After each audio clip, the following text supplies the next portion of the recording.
Okay, it is 5 p.m.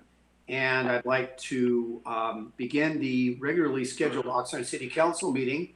The date is April 7th, 2020, and the City Council will be meeting in closed session from 5 to 6 p.m. and then at 6 p.m. the meeting is scheduled. And we'll have the City Clerk take the roll, please. Councilwoman Basua.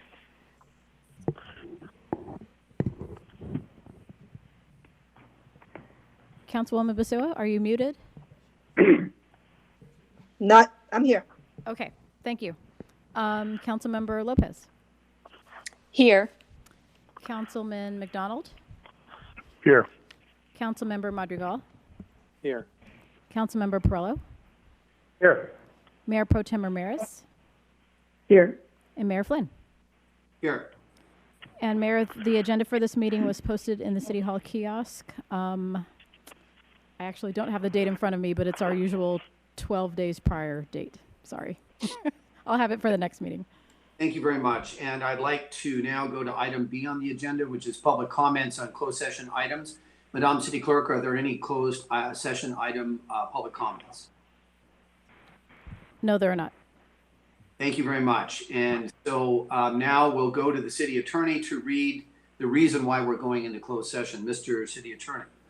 Thank you, Mayor. The City Council will recess to a closed session pursuant to Government Code Section 54956.9 D1 to confer with its attorneys. The titles of the litigation being discussed are State of California Regents of the University of California et al. Versus Cellco Partnership, doing business as Verizon Wireless et al. And City of Oxnard versus Fox Canyon Groundwater Management Agency. The City Council will also recess to a closed session pursuant to Government Code Section 54956.9 D4 based on existing facts and circumstances to decide whether to initiate litigation in one potential case. Thank you very much. And now, with no further comment, the City Council will recess to closed session. And once again, it is 5:02 p.m. The City Council will reemerge at 6 p.m. for the regularly scheduled City Council meeting, so stay tuned. Thank you very much.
Almost. Diego's making his way back there right now.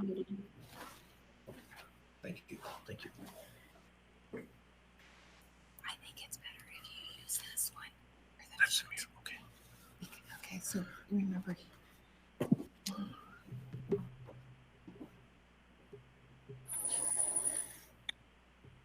Thank you. Okay, we're ready to go, Mayor. Thank you very much. And welcome to the Oxnard City Council regularly scheduled meeting. It is April 7th, 2020. And this evening, the City Council just met in closed session for the past hour. And we'll have Mr. Fisher, the City Attorney, make any announcements if necessary. Mr. Fisher.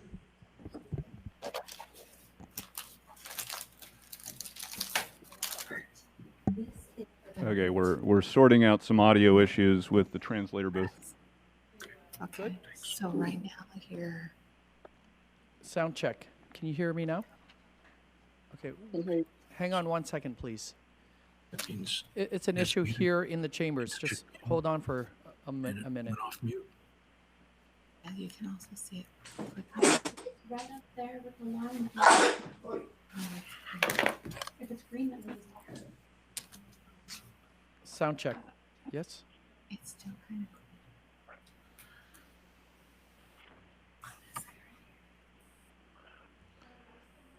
We've lost connection into the translation booth, so give us a moment to reconnect. Thank you.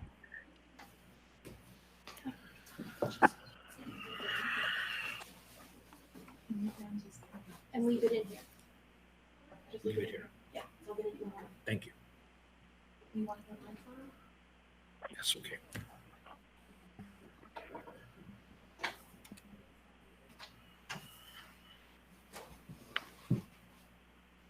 Well, should we be talking to see if it... Mr. Mayor, Yes, sir. we're going to need to take a 5-minute recess so we can straighten this out. Okay, let's take a 5-minute recess and we'll reconvene then at about 15 after 6, right, Mr. City Manager? Thank you, sir. 15 after 6. Thank you. Everyone just press mute.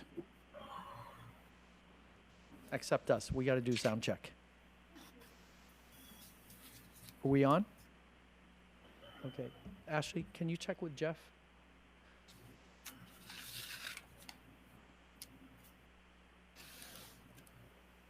Okay, sound check one more time.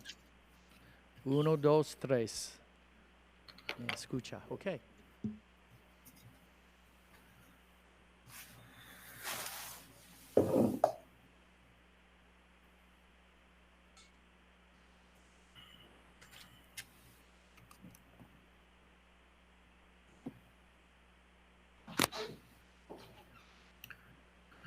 If I turn the lights off, I can't see my nose. No, if I turn them off, I can't see my nose. So that's okay.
Okay, so thank you, Mayor Pro Tem.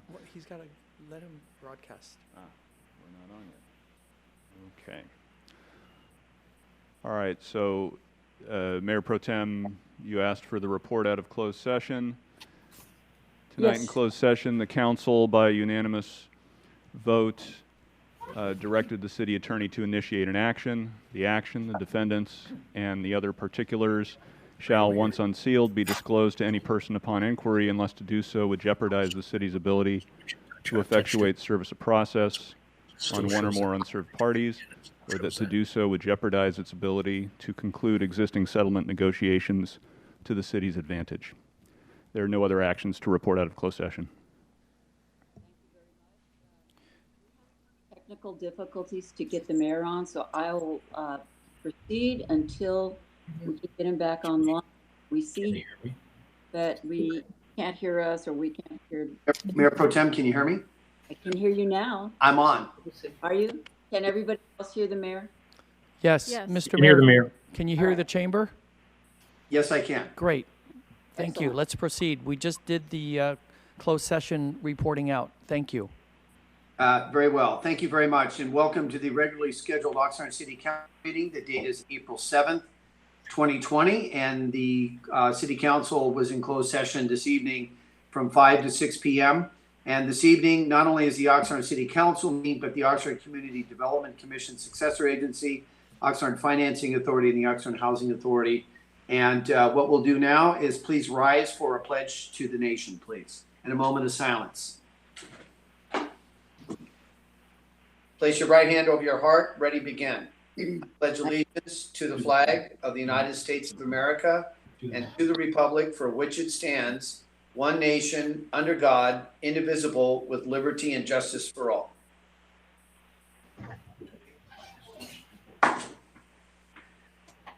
Okay, thank you very much. And the City Council will start with the very first item on the agenda, which is page 2. And that is the ceremonial item.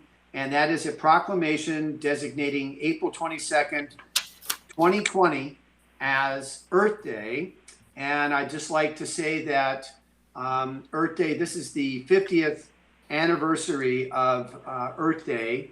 And the theme for Earth Day 2020 is climate action, the enormous challenge, but also the vast opportunities of action on climate change have distinguished this issue as the most pressing topic for the 50th anniversary. Climate change represents the biggest challenge to the future of humanity and the life support systems that make our world habitable. Earth Day was a unified response to an environmental crisis, oil spills, smog, rivers, and polluted waters. On April 22nd, 1970, 20 million Americans, 10% of the population at the time, took to the streets, college campuses, and hundreds of cities to protest environmental ignorance and demand a new way forward for our planet. The first Earth Day is credited with launching the modern environmental movement and is now recognized as the planet's largest civic event. And the first Earth Day in 1970 launched a wave of action, including the passage of the landmark environmental laws in the United States. The Clean Air Act, the Clean Water Act, and the Endangered Species Act were created in response to the first Earth Day in 1970, as well as the creation of the Environmental Protection Agency, otherwise known as the EPA. Many countries soon adopted similar laws. Earth Day continues to hold a major international significance. In 2016, the United Nations chose Earth Day as the day when the historic Paris Agreement on climate change was signed into force. And so finally, the world needs you and your actions for Earth Day 2020. There's so much you can do to help protect and restore our planet, from joining a cleanup or a climate change strike to taking part in the world's largest citizen science initiative, to hosting an event in your community. And so now we proclaim April 22nd, 2020 as Earth Day. So we'll move forward on the agenda, and now we'll go to item F, public comments on items not on the agenda. At this time, the legislative body will consider public comments for a maximum of 30 minutes. A person may address the legislative body only on matters not appearing on the agenda and within the subject matter jurisdiction of the legislative body. Speaker cards will not be accepted after the beginning of the general public comment period. Based on the number of speaker cards submitted, the presiding officer may impose time limits per speaker. Typically, speakers are limited to 3 minutes, but shorter times may be established as deemed necessary. Person not able to address the legislative body at this time because the 30 minutes expires may do so just prior to the adjournment of the meeting. The legislative body cannot enter into a detailed discussion or take action on any items presented during public comments at this time. Such items may only be referred to the city manager for administrative action or scheduled on a subsequent agenda for discussion. Persons wishing to speak on public hearing items should do so at the time of the hearing. And now, Madame City Clerk, just because I don't have my email up with the list of those people that are speaking, I'll have you then call up the first speaker, please. Okay, the first speaker is going to be Ray Blattell, so I'll go ahead and get him on the line.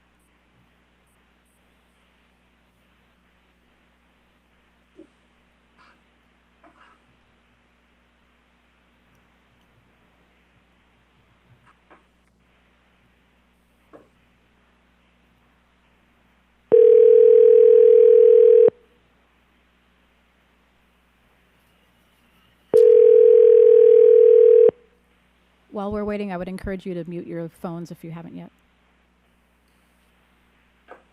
Hello? Hello, Mr. Blattell? Yes.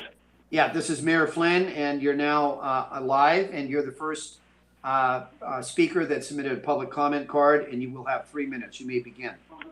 Thank you very much. Good evening, and I hope everyone is staying safe. If anyone at home wants a full copy of my 2.5-page written comments, contact me at Ray Blattell, BLATTEL, @hotmail.com. And I urge every taxpayer to review the auditor's overtime report and draw their own conclusions. The internal auditor compared Oxnard's public safety overtime usage with cities with similar populations. In my opinion, in order to make this data more useful, one needs to really consider how many uniformed police officers or firefighters per capita for each city. And any city with comparable lax public safety policies agreements should show the same results as Oxnard, which they do. During the last F&G committee meeting,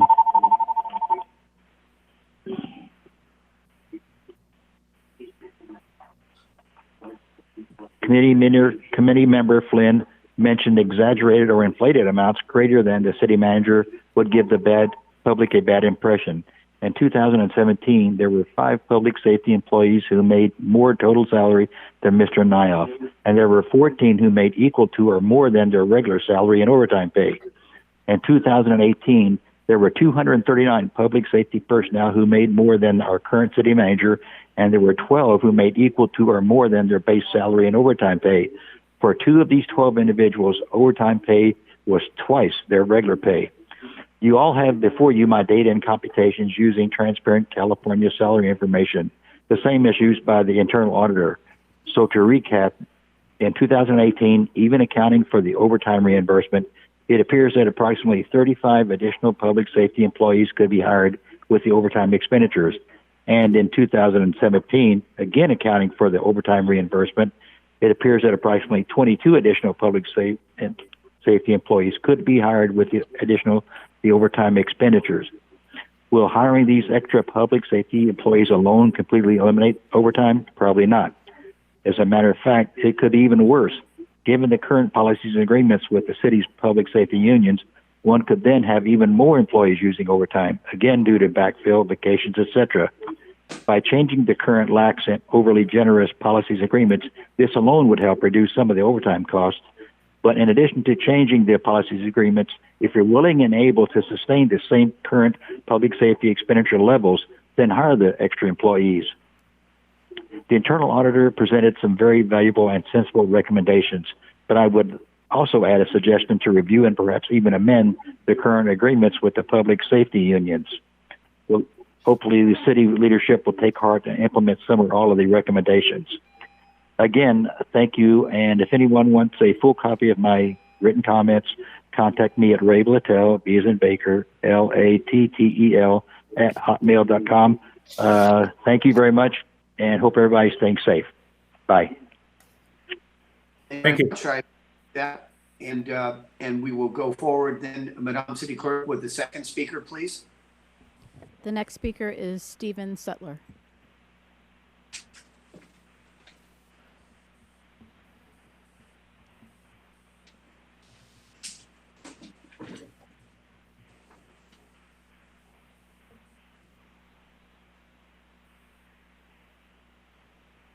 No, this is what they see.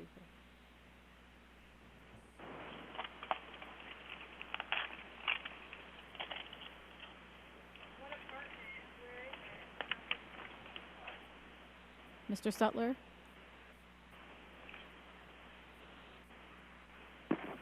This is Sprint IP, operator 1737. One moment while I connect your call.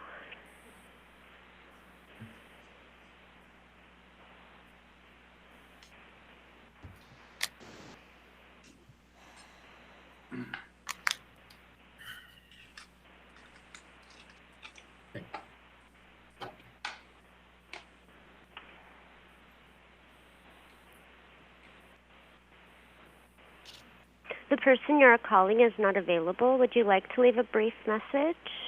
No, thank you. Okay, have a good evening. What for? You can't call back.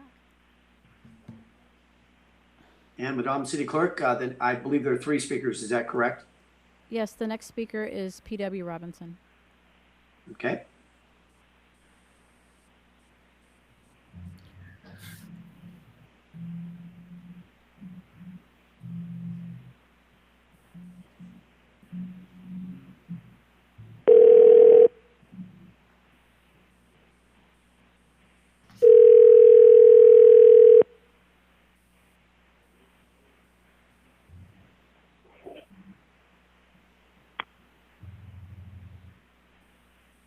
Hello?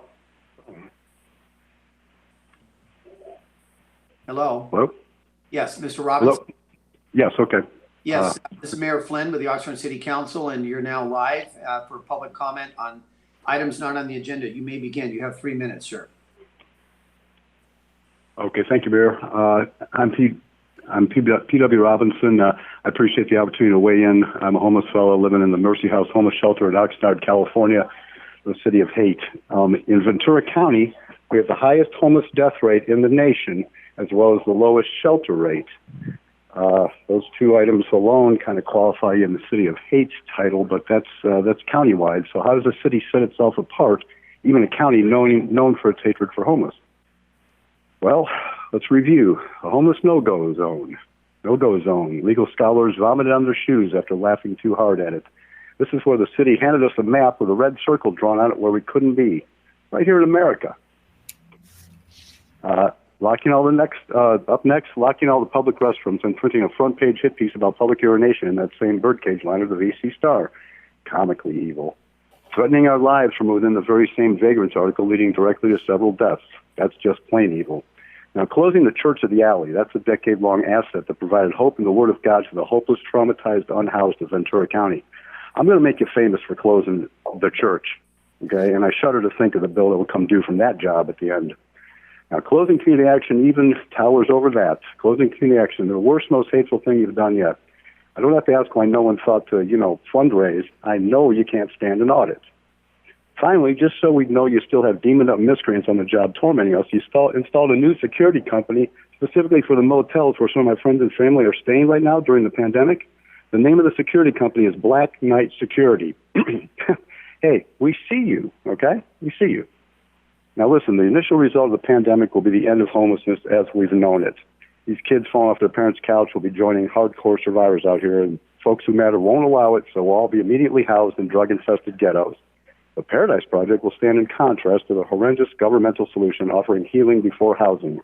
The most significant result of the pandemic will be the rising of the kingdom of God. Demons and cretins will be exposed on all sides as sides cease to matter. People will all be on the same side, the one built of love and compassion. Hatred will die an ugly death. What then for Oxnard? After all these moral crimes become common knowledge? Paradise. The Paradise Project will heal and restore those most damaged by hatred. We'll establish a new Athens on this site of so much appalling ignorance. The meek will inherit. Count on it. Those you abused will be in charge in some way, but I promise we treat you a lot better than you ever treated us. The takeaway is this. Thank you from the homeless of Ventura County to those who help us or at least don't hate us. Thank you. We mean it. We're the same as you with nearly identical concerns on all issues, especially the homeless issue. And you deserve better local representation. Particular thanks and commendation are due to the staff of the Mercy House shelter, those special few with boots on the ground. It got a lot tougher and more complicated in here all of a sudden, but these angels haven't missed one single step. They're gifted professionals doing work that is God's work. Anyway, stay safe, and God bless Ventura County. TheUnhoused.com. You can check out my website if you like. There'll be a lot of stuff coming there. But I appreciate the time, and I hope everybody is happy and healthy, safe. Thank you very much. Thank you, sir. Thank you very much for your comments. And now, members of the City Council, we'll go to item G, the report of the city manager, and we'll go to Mr. Nguyen, please. Mr. Nguyen, I guess your first report will be item 1, a COVID-19 update and a ratification of the Director of Emergency Services orders. And it is recommended that the City Council, number 1, receive an update from the Director of Emergency Services, and number 2, adopt a resolution ratifying orders issued by the Director in response to COVID-19 local emergency. Mr. Nguyen. Thank you, Mr. Mayor. So we're going to actually have the city attorney start with the new order so we can, because that requires a vote. I want to get that done. And then I have a somewhat long update to provide to the council and the public.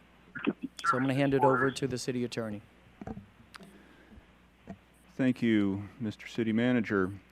So tonight, in accordance with Chapter 6 of the Oxnard City Code, Council is being asked to ratify the now 4 orders that the City Manager, in his designated role as Director of Emergency Services, has issued since the proclamation of the local emergency. The first Director order was a stay on commercial and residential evictions in Oxnard during the local emergency. There has been posted, as of I believe it came online the 1st of the month, a frequently asked questions set of questions posted to the city's website on the COVID-19 topics. Those frequently asked questions address matters that have been raised with city staff by both tenants and landlords, and if people have questions about that, I refer them to the FAQ. The second order issued by the Director was a compendium of several more administrative level orders that were implemented early on after the proclamation of the emergency. And if I can just summarize those, they included a relaxation of certain requirements, such as the requirement for a report of building records prior to the sale or exchange of real property in the city, restrictions on hours of deliveries to establishments that provide food and essential products, such as medicine, to the public, were relaxed so that those deliveries could occur in late night hours to restock store shelves. Restrictions on drive-through hours of establishments that provide food and essential products, such as medicine, to the public. Again, there are normally restrictions in place that limit the hours of operations of those drive-throughs because of nearby residential neighbors. Parking restrictions were relaxed related to street sweeping because people are staying at home and not leaving during the normal hours when the street sweepers go by, and the city is not ticketing those vehicles when there's street sweeping time limitations. Penalties for late renewal and applications for business tax certificates have been stayed during the pendency of the emergency. termination of city utility services for payment delinquency and imposition of penalties for late utility service payment have been stayed during this emergency. And the requirement that a contractor hold a valid city business tax certificate as a prerequisite for the issuance of a building permit has been lifted during the emergency as well, in order to keep those businesses going and conducting essential services that people need on their homes and other buildings in the city. The third order that was issued is in reaction to a state agency relaxation of its regulations, and that's the Alcoholic Beverage Control Board. They relaxed several restrictions that apply to the sale of alcoholic beverages by certain types of operations, such as the ability of a restaurant, which would normally be limited to what's known as on-sale alcohol transactions, that is, transactions for the consumption of alcohol on site, to allow those businesses to sell alcohol with takeout orders, because that's all those restaurants are doing right now is takeout orders. So this is an incentive for businesses like that to remain open with that takeout level of service and offer another outlet for the residents to get food. And if it makes it, the idea being that it makes it more worth the restaurant's financial efforts if they can also make a profit off of alcohol sales while they're keeping their kitchens open and feeding the residents of Oxnard. A fourth order was issued just today concerning parks in the city, and it has two parts to it. So first, it specifies that certain facilities within parks are closed to the public. So that includes the Bedford-Pinkard Skate Park on South Rose, College Dog Park, Campus Dog Park, Jax's Windrow Dog Park, all city-owned and operated tennis courts located in the city, all barbecue, bench, and play areas located in all city-owned and operated parks. Those are facilities where people by necessity or just by the physical geography of how those facilities operate, are unable to do social distancing at a level that would be in compliance with the county public health officer's orders for social distancing. And also, the River Ridge Golf Club, both the Vineyard and Victoria Estates courses, are closed to the public. So those are restrictions that apply to specific park facilities during the duration of the local emergency. Also, Director Order number 20-04 closes all city parks, park facilities, and beaches on this coming weekend, April 11th and April 12th. And that is because this weekend coming up, Easter weekend, is a high volume, historically, weekend for the public to use the parks. And again, because of the social distancing orders, the stay-at-home orders, we cannot have the parks open during that weekend. Thank you, Mr. City Attorney. And Mr. Mayor, with that, we need to have the council ratify these orders. Okay, so do we have a motion? So moved. I'll move the second. Okay, Madam City Clerk, we have a motion by Councilman Perrello and a second by Councilman McDonald. The roll call vote, please. Councilmember Madrigal. Aye. Councilmember Lopez. Aye. Mayor Pro Tem Ramirez. Aye. Councilman McDonald. Aye. Councilwoman Basua. Aye. Councilmember Perrello. Yes. Mayor Flynn. Aye. The motion to approve carries 7-0. Thank you very much. Mr. Nguyen? So, Mayor, before you move on to the city manager, I just want to note that the resolution that was published with the agenda was modified to include Director Order 20-04, which was issued today. Okay. This is Carmen Ramirez. Can I ask a question really quickly about this? Can you hear me? Yes, yes, go ahead. That would be, my question is about the parks closing on the weekend. Is this something the other cities are doing and within the county? Also, are we the only city closing our parks on Easter weekend? So We will address that in our update, but the short answer is no, we're not. Other cities are doing it also. and actually, other cities are closing their parks entirely, certain parks. Okay, thank you. Thank you. Mr. Mayor, thank you. So I have some further updates, and some of it will be a repeat of what the city attorney stated, but I think it bears repeating. And then I also have the fire chief, the police chief, and the housing director here, should you have any specific questions for them. And then I'm going to have the police chief join me in this update. So I want to start with just warning everyone that there's a lot of information, so if you can just bear with us. Now, the state, the county, and we, the city, have been working together primarily on keeping everyone safe, and that remains the focus right now, is that we keep everybody safe.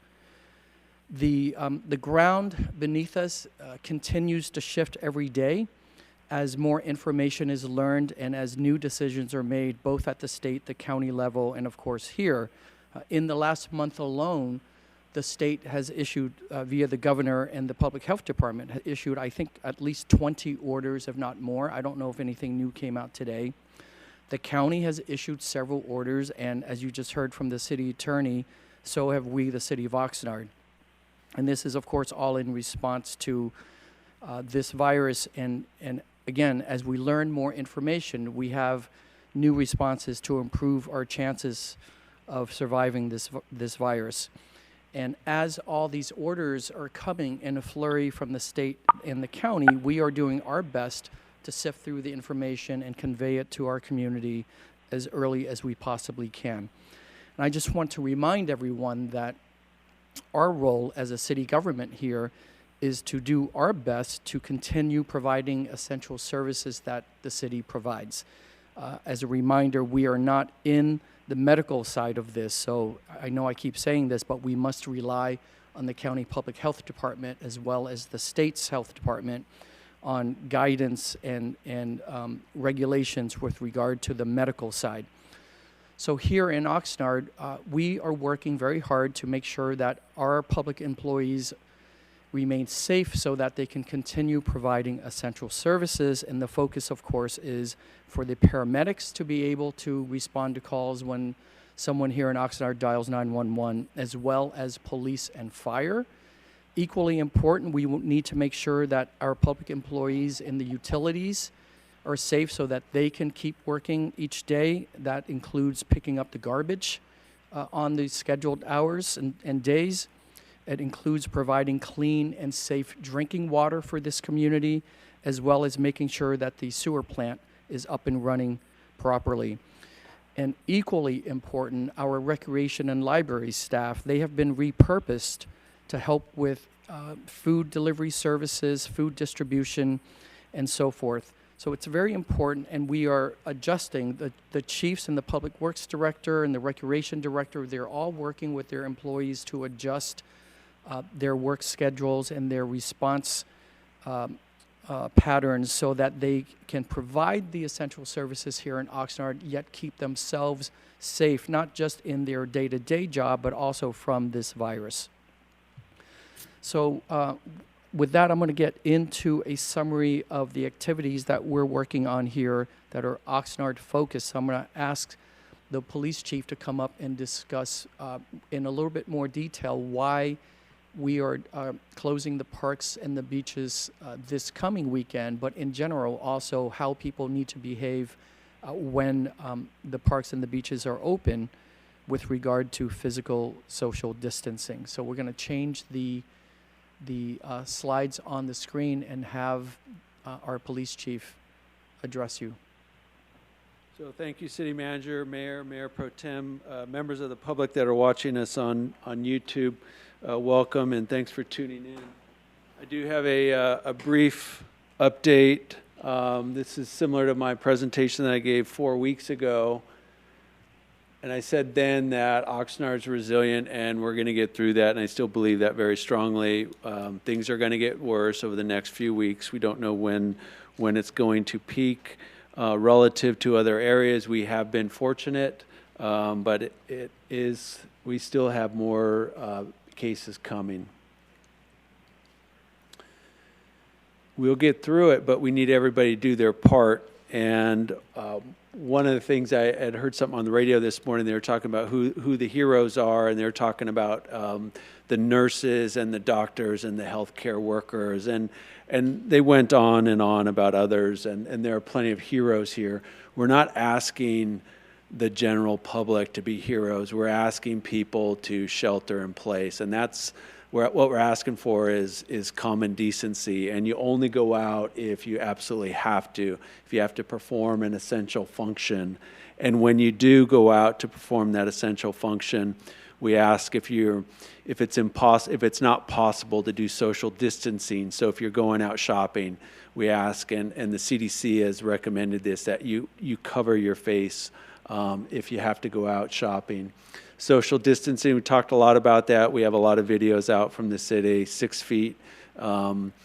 Social distancing doesn't apply to the household. I've heard people talking about, well, they're my friends, we're quarantining with them, we're social distancing with them. That does not apply. It's only people that live in the same household are supposed to come within 6 feet.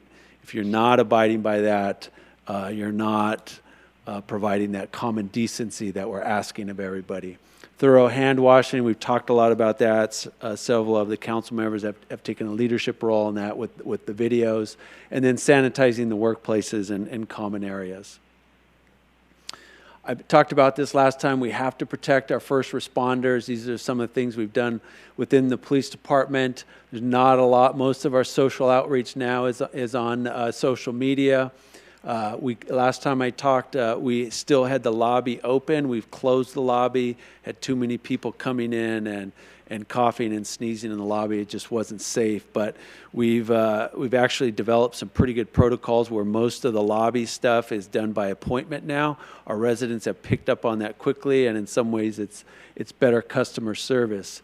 Our officers we worked with our police union and completely changed their schedule to limit the overlap. So we're appreciative of them and their willingness to do that. The city attorney covered this fairly thoroughly, so I'll go through it a little bit more quickly. We value our open spaces here in the city. I'll show a couple videos that show the beauty of our open spaces. Our intent, our plan is to keep them open as many of them as we can and for as long as we can.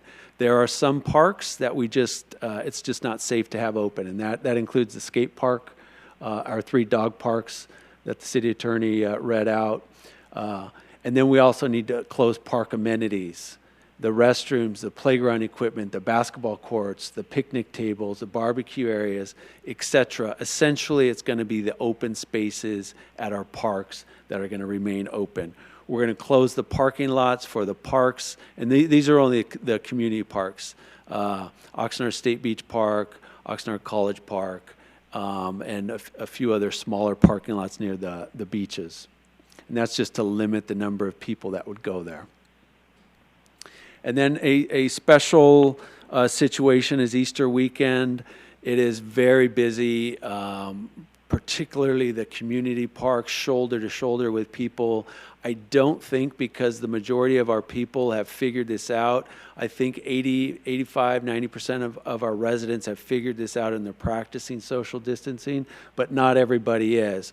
I don't think it would be a problem, but we can't bank on that, so we have to be sure. It would not be safe for us to have our parks open and just a few families, extended families gathering. So for this particular weekend, both Saturday and Sunday, we're closing. It's called a hard closure, closing everything, all the parks, all the neighborhood parks, all the community parks, as well as the beaches. Mayor Pro Tem, you brought up the comment about other areas closing. The county of Ventura, they don't have a lot of parks or beaches that touch us, but the ones that they do have, they have closed their parks. The city of Ventura has closed all of their parks. The city of, and I don't think I'm speaking out of turn, but I'm pretty sure I'm right about this. The city of Hueneme closed their beach and their pier as well. So we've talked to California State Parks, and our Oxnard, many people don't know this, but Oxnard Beach Park is a city park, and then as you walk out to the beach, that's actually a state park, and that's called Mandalay State Beach. And we're working very closely with them. They're going to keep that beach open, just like we're going to keep all of our beaches open, with the exception of Easter weekend. They're going to close their state beach on Easter weekend, both Saturday and Sunday. So I do want to show, I have 2 quick drone videos that I want to show. The city clerk is going to pull up the first one. I think there's good, I'll explain the reason for showing them. This first one is just our beaches. We've been monitoring our beaches and our parks very closely over the last 2 weeks, and this really is representative of our beaches. They're long and they're wide, and there has not been a lot of people on them over the last 2 weeks. And again, with the exception of this Easter weekend, we do not see a need to close our beaches or our parks. Every now and then you'll see a cluster of people, but those are family units living under the same household, so the 6-foot rule really doesn't apply to them. Michelle, I think that's good enough for this video if you want to go to the skate park. The next video we're going to show is the skate park, and this is a special situation. Our officers, so the skate park there is closed. You'll see the single skater and then a group of them. Our officers have been out there numerous times warning these individuals. One of the reasons we asked that this be included in the new order that you ratified is it's just not safe. You see in the bottom right corner there's several individuals. They're sneaking through the slats there that have been broken out. This young man here goes in and shakes everybody's hand. Just a great video of like what not to do with social distancing, and that's. I heard a term from somebody earlier in the week about, don't be a slacker. If there's slackers for social distancing, these guys are slackers, and we would ask all of our residents not to be a slacker. But this is why we have to close the park. This is why we included it in the resolution. It gives us a little bit more teeth to address this problem. So that's fine, Michelle. And that's all I have. I'd be happy to answer any questions.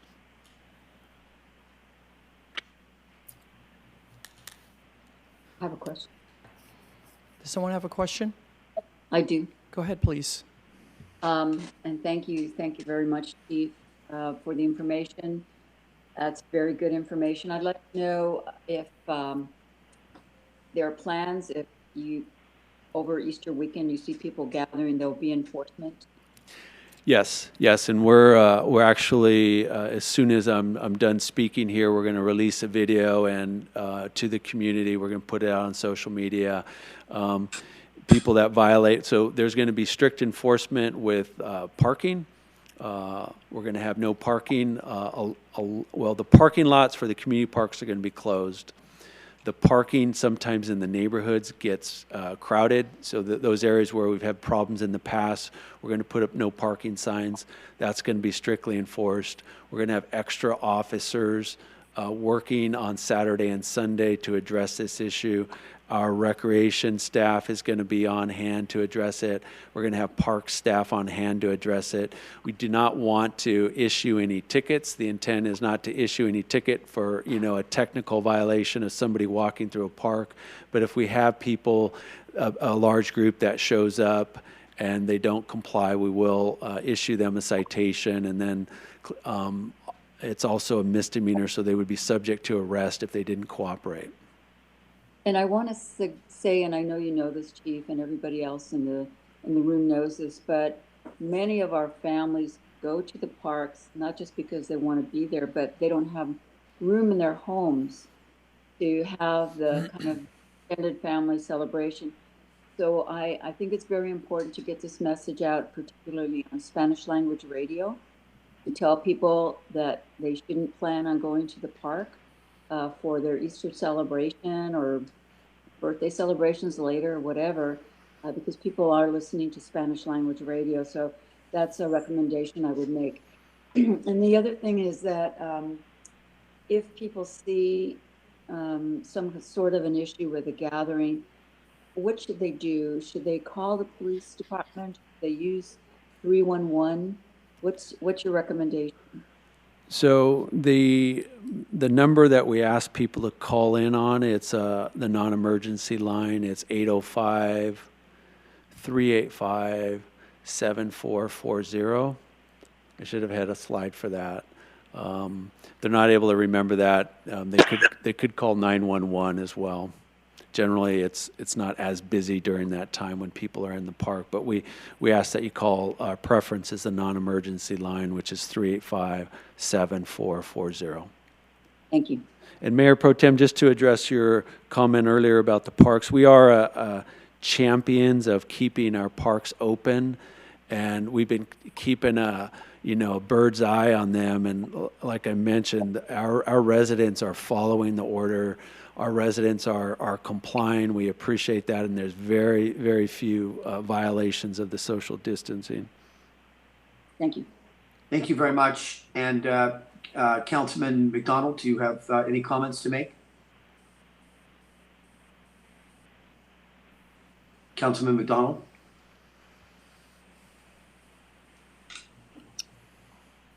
Okay, and we'll go on. Councilman Perello? Yes, I appreciate the city managers and the police chief's report and the action that the council has taken. I understand that the city has residents that don't have open spaces to congregate. We're trying to do the very best we can to take care of the general population. This is not to punish people.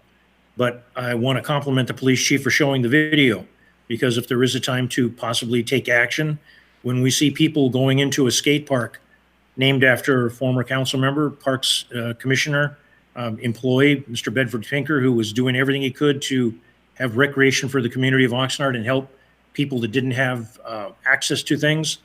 I don't believe that in his good name, we should allow people to continually break that fencing as you've seen them walk right through it and potentially not even follow the rules in the park, headgear, etc.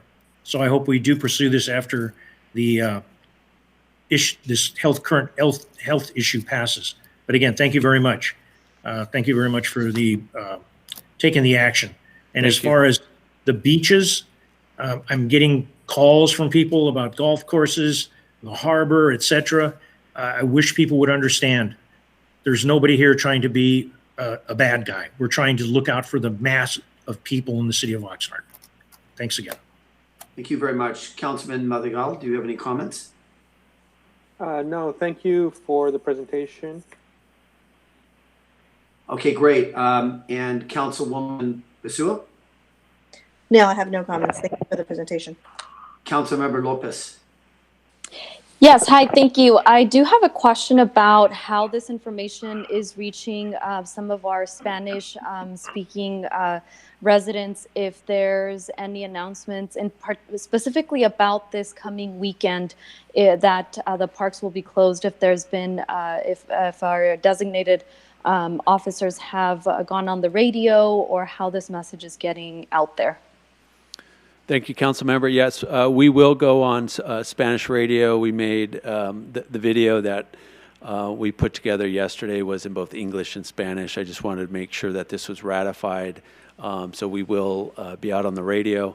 We'll be on social media. We have OPD in Espanol on Facebook and Instagram. We're starting to develop a following there. We'll also have signs at the parks. Generally, for the neighborhood parks, people are pretty in tune with what's happening, so we'll have the signs will be in both English and Spanish. Great, thank you so much. Thank you. And Chief Whitney, thank you very much for the presentation. And I think one of the things that most of the members of the City Council and myself have heard is people will report to us, maybe text us, send us an email about the fact that there are people throughout the city, perhaps that they see are not practicing social distancing. And so my response to them, of course, is we can't have somebody in every single place in the city to make sure that people don't violate this policy on social distancing. But on the other hand, people can call the non-emergency line if they do see crowds that have gathered or any kind of organized sports activity or whatever it might be, and that the officers will respond as quickly as they possibly can. Thank you, Mayor. Thank you very much. Mr. Nguyen, please. Thank you, Chief. Yes, if I may continue. So thank you. So I have a correction for the chief. This happens so rarely, so let's just do this. One of the assistant chiefs is informing us that the correct number for non-emergency is 385-7740. So once again, it's 385-7740. It's rare to have the chief corrected ever, so that was important to do, though. Okay, so if I can continue, if we could go back to the slides, please. So we just covered the physical social distancing in parks, beaches, and trails. Next, I'll go through these quickly, but it's a good reminder. During this coronavirus pandemic, there are no evictions in Oxnard, residential or commercial. And while we enacted this a few weeks ago, the governor also enacted it statewide. And I know we've received questions about the details of this and how does it work. And I just want to be very clear to everyone, no evictions, residential or commercial, during this emergency, during this pandemic. Now, we're looking to the state to work out some rules with regard to what happens in the aftermath, and when we get that guidance, we will pass those along. Nextly, utilities, right? Once again, we are not shutting off any of our utilities due to delinquent accounts, and we're also waiving any of the late penalties. That's very straightforward. We are not shutting off any of our utilities accounts. Likewise, Charter Communications has said they were doing the same, and they're offering services also. If you want to connect with them, they're offering free Wi-Fi for students during this period. And Southern California Gas, likewise, they've issued the same announcements where they won't be shutting off as well. So if you have those accounts, you go to their website, and they have it in many languages actually, and you can find out any details if you need. But essentially, during this pandemic, no one is going to have their utilities shut off because of account delinquency. Same goes for business tax payments here in the city of Oxnard. And parking tickets. We issued this several weeks ago, but we will not be ticketing cars right now during the street sweeping hours, again, during this emergency. There's a variety of locations for food distribution, and if you look on either the city's website or the county's food share website or the county's vcemergency.com website, you can see the locations not only here in Oxnard, but around the county, and the days and times when they are providing food. Now, a lot of these locations may run out of food every once in a while, so you need to check before you go to make sure that they're still open on their stated days. There's concern with regard to the many farm workers in the community, and the county is making great efforts to communicate directly with the farm workers. They have an outreach program that is very robust, and they're performing it in multiple languages, not just Spanish. And they're reaching out to farm workers as well as the farm companies and the farmers themselves. So that is happening also. And then homeless resources. Again, there's a lot of information on the city's website as well as the VC emergency website. Now, in a nutshell, here in Oxnard, we have expanded the space of our shelter. We basically opened a temporary location across the street strictly to provide for the physical distancing that is required to keep everyone safe. So while we're not increasing the capacity of the people we can serve, we have expanded to make sure that the people there are safe. Likewise, the county is doing an extraordinary job in partnership with us and other cities. They have opened 4 hotels throughout the county, 1 here in Oxnard, 2 in the city of Ventura, and 1 in Thousand Oaks, to be used for quarantining members of the homeless population who either have symptoms or have been tested.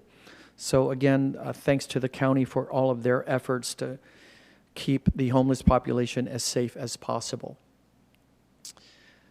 We've issued this notice also last week or the week before, just to get people aware of and being in tune with all the scams that are occurring out there. So please, everyone, again, all this information is available on our website. I believe the police department also issued information on their Facebook pages to warn people about scams. And some of the recent ones that we've come across are where people are getting fake calls about depositing the stimulus checks and trying to ask you for your bank account over the phone or over email. So please be aware of scams and protect yourself.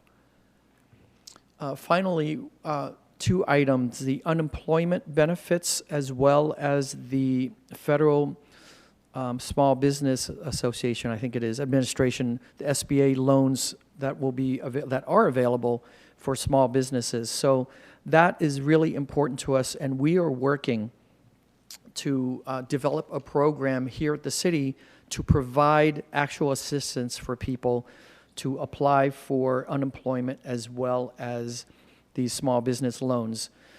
So the CARES Act in the recent stimulus, as an example, expands unemployment benefits with an additional $600 a week on top of the regular unemployment benefits, and also extends it to 12 weeks beyond the regular unemployment benefits schedule. But we recognize that the applications for these benefits can be complicated in any language. So we are endeavoring to develop a program that we would like to provide downtown and in South Oxnard. We are going to repurpose city facilities as well as city staff.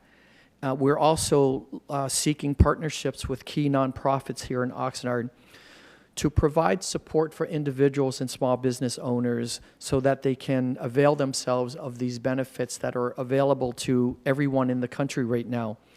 My concern is that as these applications are complicated, many of our community residents who are eligible for all these benefits will have a difficult time obtaining them.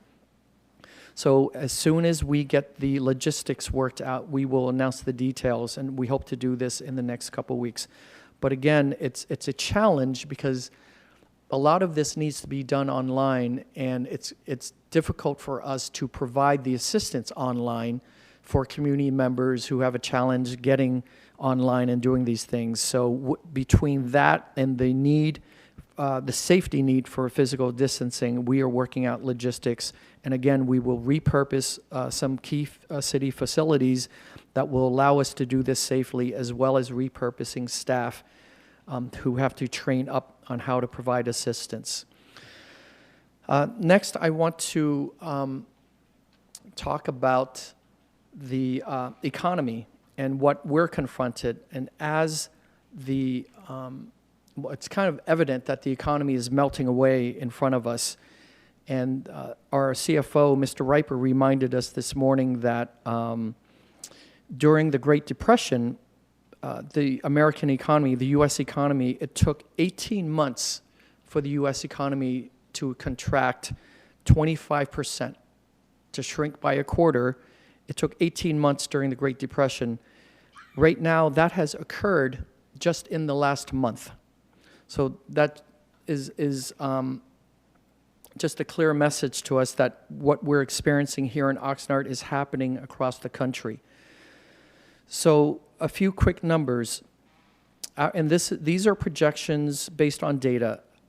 Our sales tax that we normally would be collecting in the final quarter of our fiscal year, which ends June 30, we are expecting it to decrease by $3 million. So that's $3 million off what we had budgeted for prior to this emergency. Now, the governor has also issued some orders to defer sales tax payments in a couple of categories, basically for some larger and then smaller businesses. And the deferments are for 90 days and up to 12 months. Now, that will present a cash flow problem for us and for all cities in California.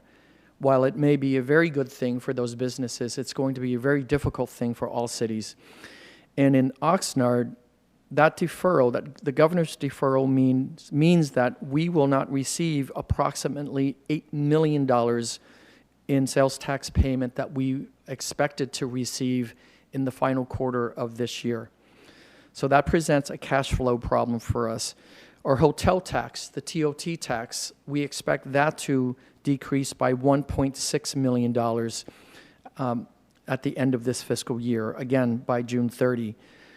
We're also getting information that we should expect the gas taxes to decrease. So the portion of the gas tax that we normally get for roads maintenance, that will decrease, and we're going to get some numbers on that shortly, but that's not good news for us either. And then in terms of the aggregate of other city revenues, so for example, parking tickets that we're no longer issuing, various fees, planning fees, interest income on our funds at the banks. So we don't have projections on that based on data yet, but we have a very educated guess that could decrease anywhere between $1 and $2 million. So all that is to say, what is happening to the world around us is also happening to us as a local government, and it's happening to all other local governments as well.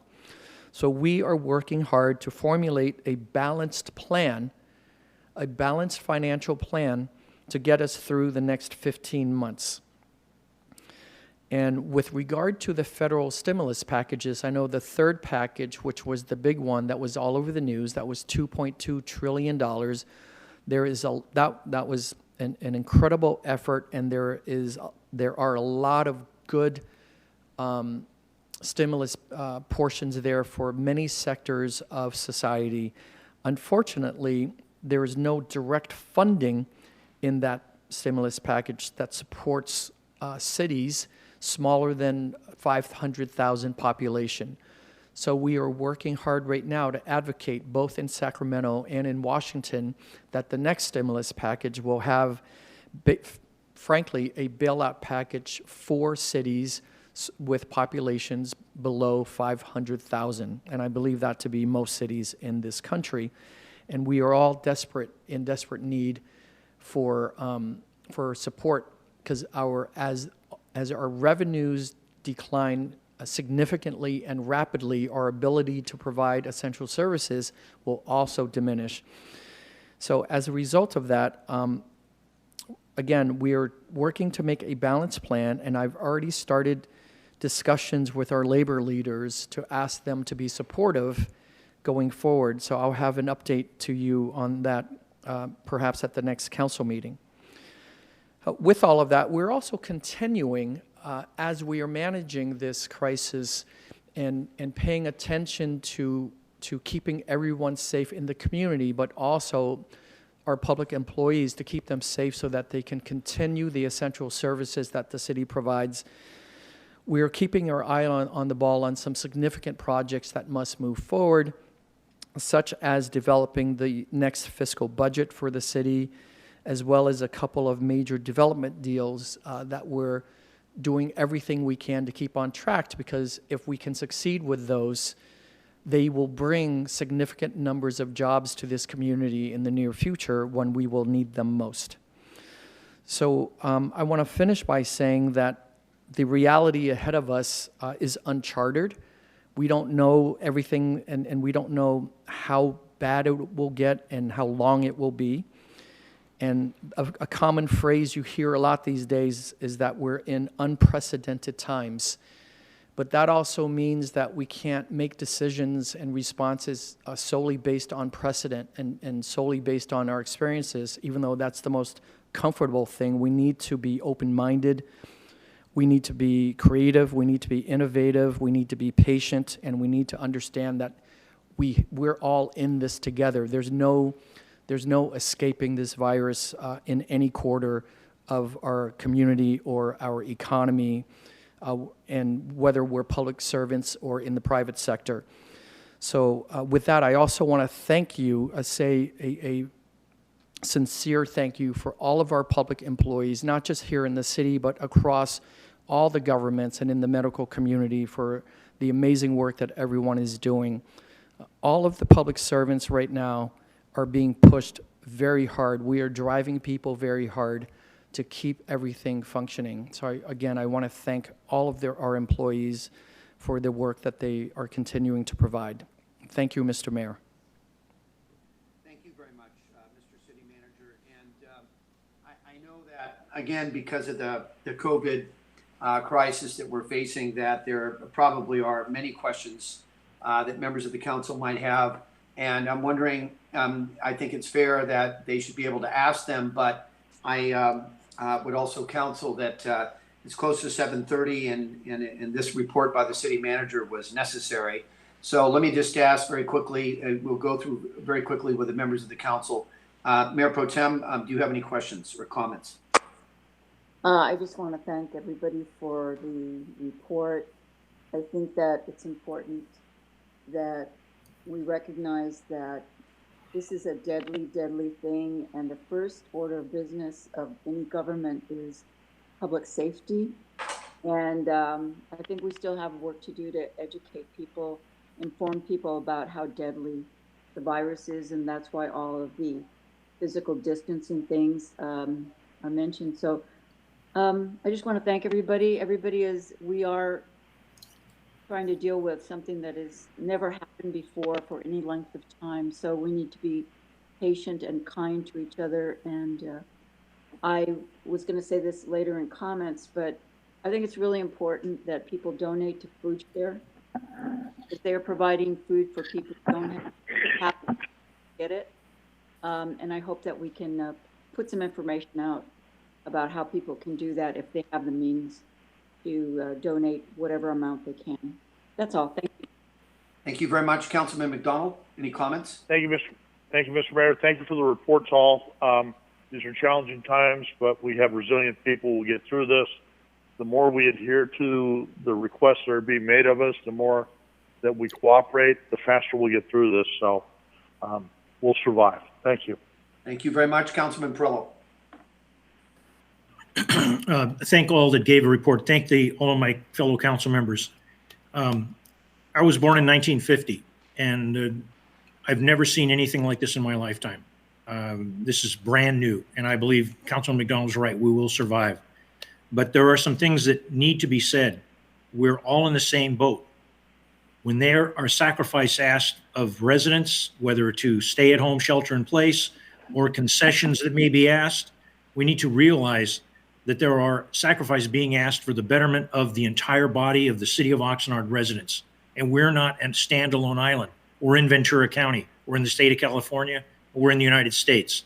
And the issues that come up with respect to public safety, that is tremendous. This morning, I had an opportunity to listen to KVTA radio. There was a guy that I totally disagreed with talking about, what he thought the government's doing wrong. And then later in the program, there was a gentleman being interviewed. He was a plumber, and he was talking about plumbing. And it brings to mind a comment that he made. And his comment had to do with this. When people think of public safety, they think of fire and police, but seldom do they think about the sewer plant working well, or the water department working well, or the trash department working well. Ladies and gentlemen, if those people working in those departments our enterprise funds in the city of Oxnard were not working well, you wouldn't have water to flush your toilet. You wouldn't have a sewer system to treat your sewage. You wouldn't have trash employees working in refuse to pick up the garbage, so we wouldn't have vermin throughout the streets. This is a team effort. And there, in public safety, there are tremendous amounts of people. But those people on the front line of those three enterprise, water, sewer, and trash, I want us not to forget them. Day in and day out, they deal with things that most of us would never want to deal with. And with respect to that, I would just like to thank everybody that's doing everything they can to help out. I think that the presentation of the city manager was good. I think that we should also sometimes put on the city site, they can contact the city clerk's office at 385-7803, 385-7803, and ask to have their email be put on the list to get a weekly packet to get an update. Because I think when we're sending the information out, we need to realize we take advantage of the over 40 neighborhood councils that we have, and we blast this out to those neighborhood councils there in the front lines of their neighborhoods. And I'll have more to say under my comments, but thank you very much for the report. And I do hope that before this part ends, we address some of the hot questions we're getting from people that are upset about the golf courses. When the golf courses are closed, ladies and gentlemen, that means you're not supposed to go over there. Thank you. Thank you very much, Councilman Madrigal. Do you have any questions or comments? No questions. Just want to thank everyone for the reports. Thank you very much. Council Member Lopez. Thank you. I follow in just thanking all our staff and everyone out in our city for your cooperation in this response as we're all facing new challenges and adjusting to what's ahead. But thank you, everyone, and thank you for the information and the updates today. Thank you very much. And Councilwoman Basua. I also want to thank staff. And also thank Alex for keeping us informed in regards to the times that are going to be approaching us as we get through this COVID-19 epidemic. And I would like to have continuing talk in regards to how we are doing financially. Before we know it, this is really going to creep up on us. And it's important that we continue the dialogue, that we keep the public informed, we especially keep our employees informed, because it's going to get bad. And I greatly appreciate that our city manager is keeping us informed and is being transparent with us. Thank you. Thank you very much. And just some quick comments. The presentation was outstanding. So thank you very much, Mr. Nguyen, and to the Chief of Police. Outstanding presentation. And it shows that the city, given the circumstances, is for the most part, fully operational, and we have to attribute that to the city manager and his staff. I would like to just continue what Councilwoman Basua just had to say. This past fiscal year, we made $6 million in cuts, and we were asked to make $9 million in cuts. And we remember how difficult making $6 million in cuts. And with what the city manager has just outlined, we're facing a very similar situation of about possibly, and I don't want to exaggerate it, but a shortfall that could come close to just the budget gap that we had this current fiscal year. And so on the one hand, we don't want to alarm anyone and get anybody overly excited about it, because we're hoping that when it comes to either the federal government or even state government, that there is going to be help for local governments. But the reality is there's only so much money to go around. And I would say I'm kind of cautiously optimistic. I'm always an optimist, but I have to be cautiously optimistic about the fact that either the federal government or state government is going to completely be able to subsidize the shortfall for local governments. And I would say that without speculating, we just have to, as Councilwoman Basua just said, we have to be mindful of this. And I'd ask the city manager, and I'll have a conversation with him tomorrow on other issues connected to businesses, et cetera, in the city and how people are affected by this.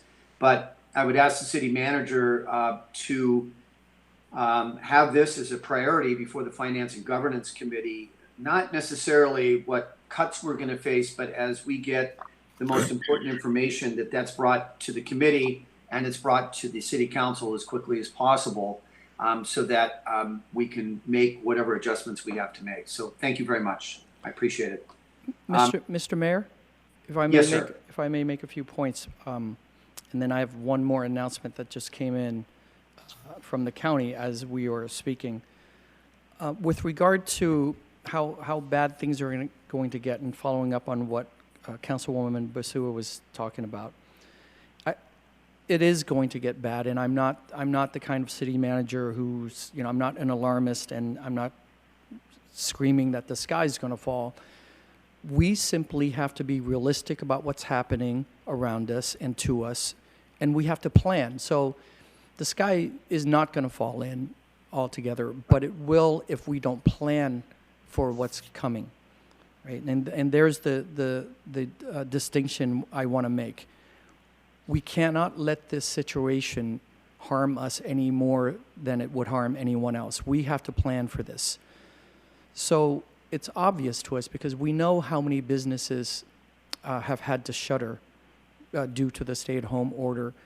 We know, for example, many of the sectors in our local economy that they've had to lay off people. So we know we have many, many, many, likely thousands of residents who are already out of work.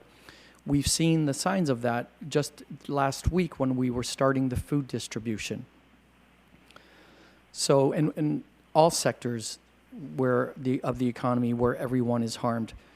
So we just have to plan and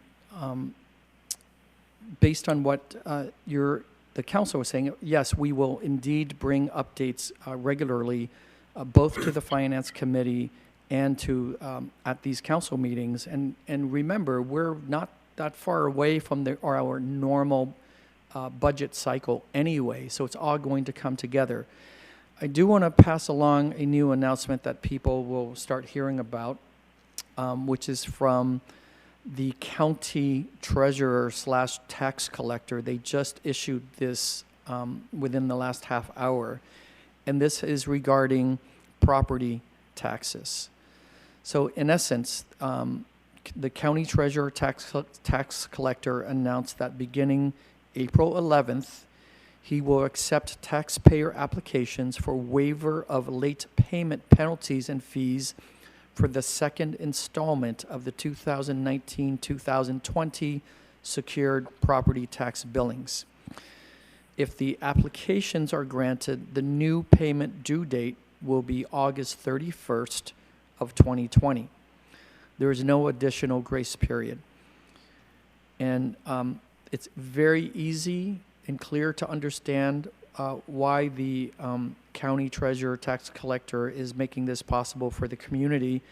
But on the flip side, it also, if there are late payments, then it defers when the property tax comes through the state, through the county, and back down to the city. And as you recall, property tax is also a significant portion of our revenues. So it's just, again, something else we have to brace for. And we will do our best to get projections as we head into the budget. And when we get the information, I will certainly bring it to your attention. Thank you. Can I speak? Thank you very much. And what we'll do now, if I could, as brief as possible, probably should have included the comments and questions about COVID with the council member business, but why don't we try to be as terse as possible with that, and why don't we start with Mayor Pro Tem? Well, thank you. I want to say that, let me know. Mayor, if I could just cut in, I'm told that there is a public comment on the city manager's comments. Oh, I'm sorry. Okay, I'm sorry. Madam City Clerk, you did let me know about that. There is a public comment? Yes, it's from a gentleman named Henry. Let me try to call him now. Okay, thank you.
Hello?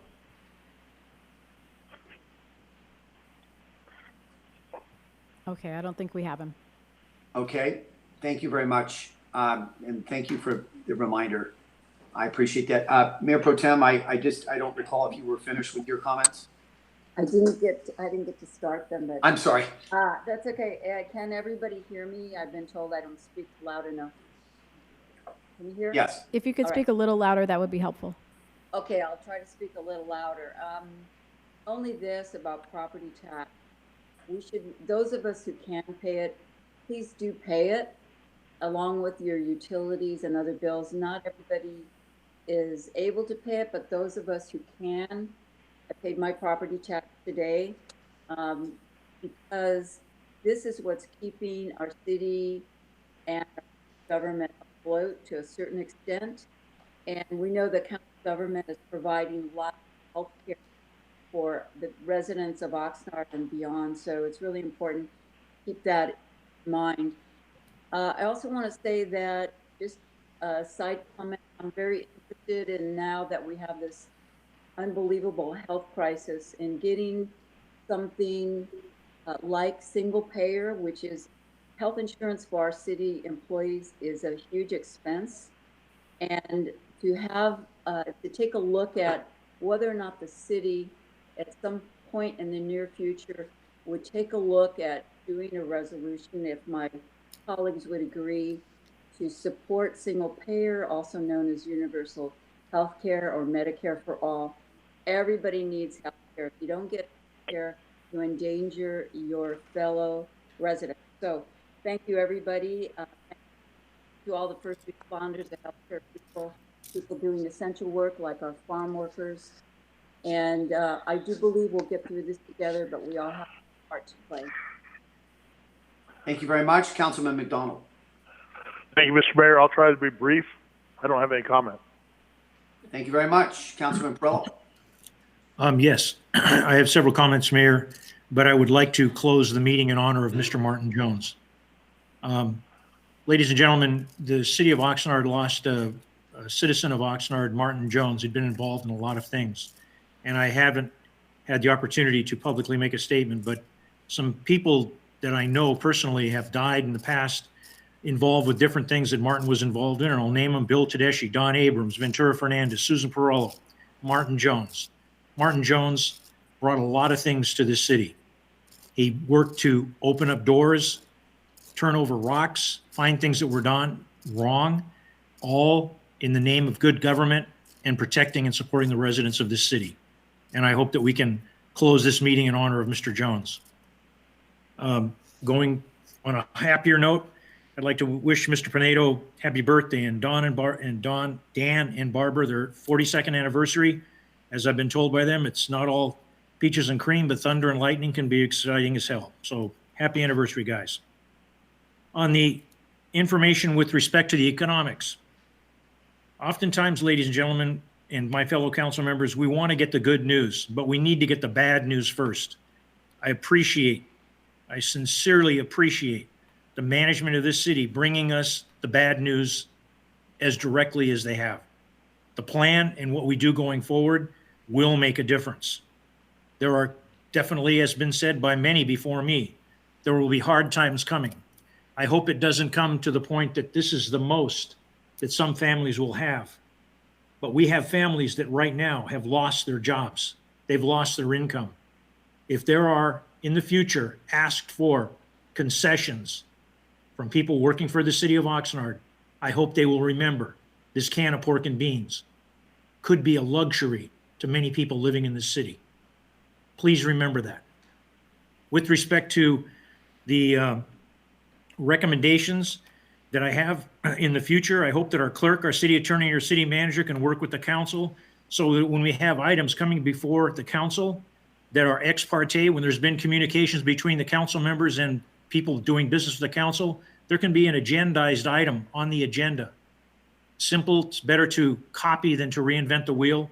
Copy what we have on our Oxnard City Planning Commission agenda. I want to compliment the city management for bringing us the information about the property tax. Mr. Stephen Hentz, a very honorable gentleman, did a similar thing when the Thomas Fire happened. He was the first person that assisted in people getting reductions in their property tax that had been damaged. I recall seeing him in line helping people finish these things out. Thank you very much, Mr. Hentz. The general public, if you have not had an opportunity to go to Google, please go to Google and watch Queen Elizabeth give a speech to her people. That is a tremendous example of leadership, a tremendous example. Some may disagree, some may not. But if you take the opportunity to listen, I believe you will see what we should strive for. I just recently was given some information by the city clerk that a phone number that I gave out earlier to get people to get the weekly packet, I gave an incorrect number. I'm human and I apologize to the city clerk. She texted me and informed me the number that should be called if people want to get the weekly packet.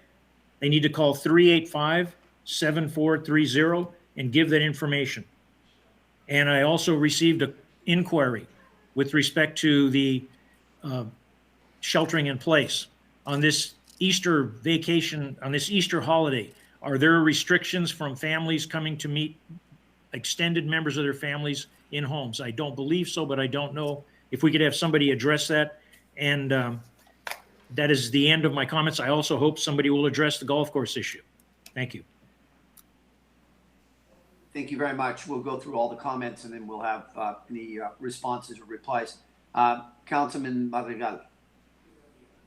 Well, nothing much. I just want to thank all the essential workers from all the way to the top, all the way to the bottom. They are doing a marvelous job. Those of you or all of us who are at home, working from home, or unfortunately at home because we got laid off, please stay at home. Please take care of yourself. Please take care of your family. These are very difficult times, but please stay at home. Help out not only yourselves, but everyone around you by staying home. With that's it. Thank you. Thank you very much. Council.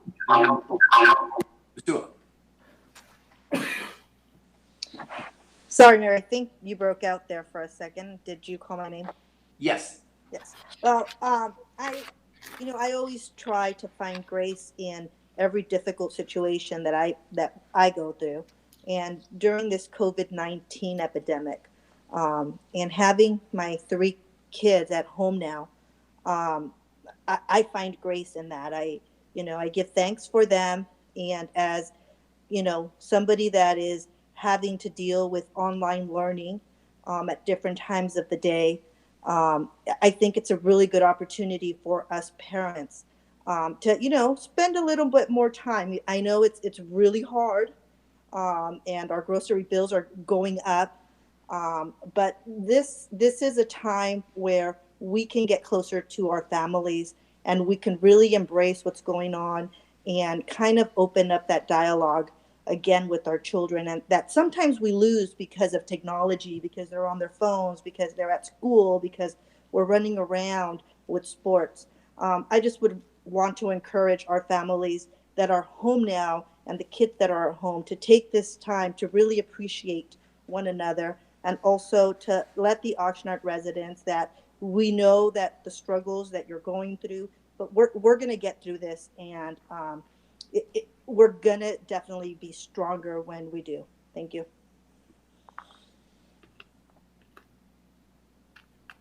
Sorry about that. Thank you very much, Council Member Lopez. Thank you. Again, thank you to everyone, and just want to really relay the message to the public and the rest of our residents to please continue to follow the guidelines from our law enforcement, from our first responders, the message from our county, from our governor to stay home and really protect each other, protect your families, and we will soon get through this, and we'll be back in person rather than meeting virtually. But do take those opportunities to connect with everyone as you can. Thank you. Thank you very much, and I'll just end by letting members of the public know that I've started updates on the COVID-19 crisis on Fridays at 6 p.m. on Facebook. And later, those broadcasts will be translated into Spanish and placed on the City Council Channel 10 and Channel 35 channel. So that ends the comments by members of the City Council. And Mr. City Manager, Councilman Perrello did have a few questions that he had asked, and I don't know if you have responses for them. We do. The police chief will address the gatherings in homes, and then I'll talk about the golf course, or he can do both. Yeah, thank you, Mayor. Councilman Perrello, the golf course, with the ratification that you all did today, that makes it a misdemeanor to be on the golf course under this order. We've gotten numerous complaints from residents about people being on the golf course when it's closed. We've contacted the same people several times and given them warnings. We're going to start issuing citations, and then they would also be subject to arrest after that. In regards to the nursing homes, the governor's direction, the governor's guidelines severely restrict visitors into nursing homes. There's also a restriction of gatherings over 10. So you should not have people come from outside of the area into your home. That's not social distancing. Our county medical director's direction, his order as well restricts that. That would not be considered essential business, so that is also prohibited under the county's order. Thank you. Thank you. Mr. City Manager, any additional comments? No, Mr. Mayor. The chief was very diplomatic about that. Thank you. Very good. I like that. Thank you. Thank you very much, and thank you, Chief. And that ends the council member business, and now we'll go to the information consent agenda, which is item K, and we'll ask members of the City Council if there are any items that they'd like pulled for discussion. I'll start with Mayor Pro Tem. No, thank you. Okay, Councilman McDonald. Nothing. Councilman Madrigal. No. Councilwoman Basua. No. Councilmember Lopez. None. Councilman Perrello. Number 5. Okay, Councilman Perrello, number 5. I just wanted a clarification how this will fit in with our program that we're going to be leasing equipment, and this will be, we'll own this piece of equipment. And I'm grateful for this opportunity to receive this, but I just wanted a clarification for the public on that. Thank you. Chief Sonstegard is here, and he'll respond to that very quickly. Thank you, sir.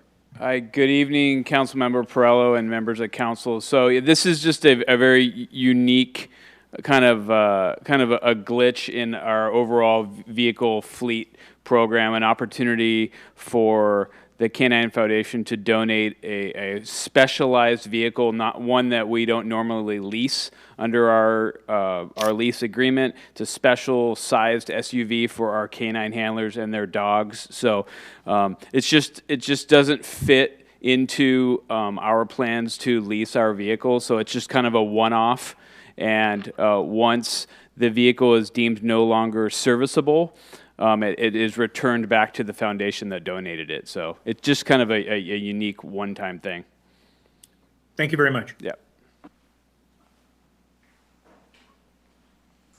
Thank you very much, and I appreciate that. With all those questions asked, Madam City Clerk, are there any comments on the information consent agenda? No, there are not. There are not. What's the pleasure of the council? Move the recommended action. Okay. Seconded. We have a motion by Councilman Perrello and a second by Councilman McDonald. The roll call vote, please, Madam City Clerk. Mayor Pro Tem Ramirez. Aye. Councilmember Perrello. Yes. Councilwoman Basua. Aye. Councilmember Madrigal. Aye. Mayor Flynn. Aye. Councilman McDonald. Aye. Councilmember Lopez. Aye. The motion to approve carries 7-0. Very well. And now what we'll do is go to item L on the agenda, which is the first of 2 public hearings this evening. And before we begin this, we'll ask the city clerk to provide for affidavit of publication of written communications, if any.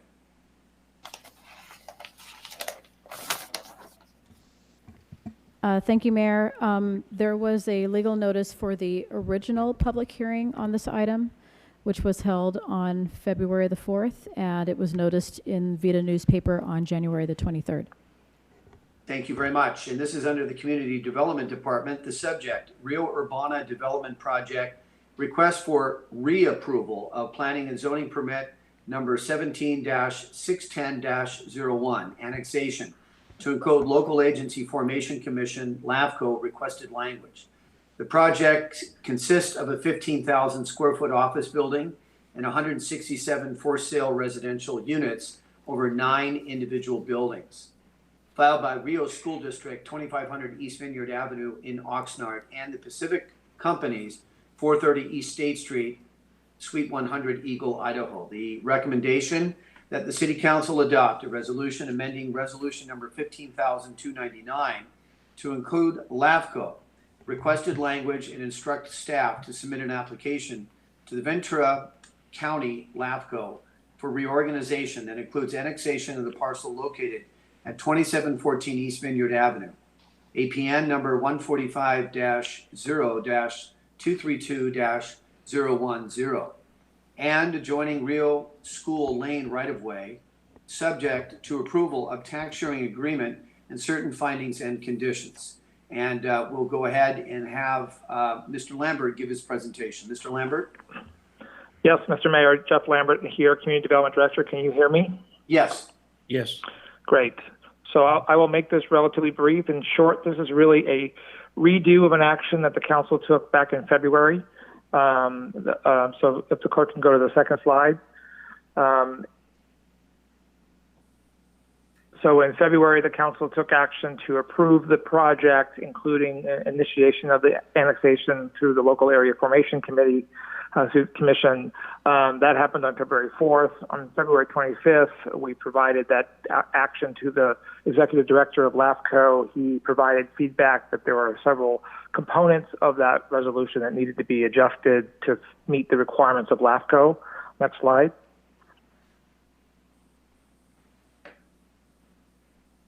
So these are the 7, and they're more clarifying documents to make sure that it meets all the specific requirements of LAFCO. So number 1 was to make sure that we reference that this is being done pursuant to the Cortese-Knox-Hertzberg Local Reorganization Act of 2000, which is what we're required to do.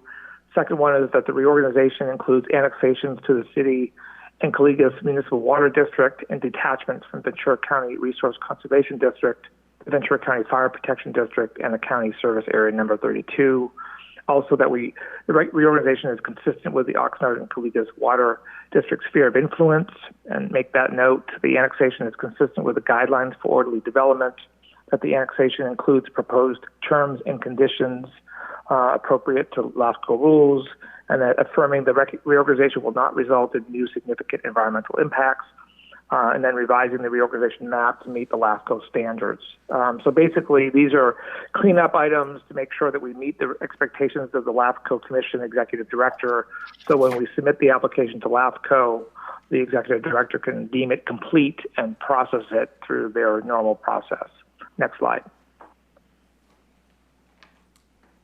So this, in case the council has forgotten, this is the location on Vineyard that this project will ultimately be. Just a clarification of some of the changes we're making to reapprove the resolution of annexation to LAFCO. Next slide. And finally, the recommendation is to conduct today's public hearing and then adopt the resolution amending Resolution 15299 to include LAFCO requests and clarifications. That concludes staff's presentation. We're happy to answer questions. Okay, thank you very much. And before we take any questions, sorry about that. Before we take any questions, I'd like to open the public testimony portion of this public hearing and ask if anyone would like to speak, that they're able to speak, because it is a public hearing. And I do know that we have one speaker, and that is Tony Telemonte, please. Madam City Clerk.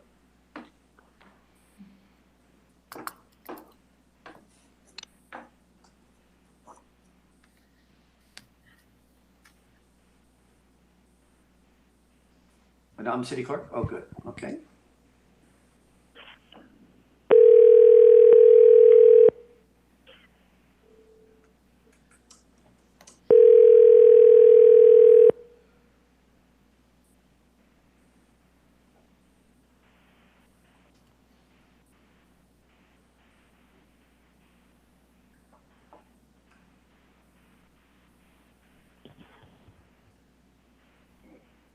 Good evening.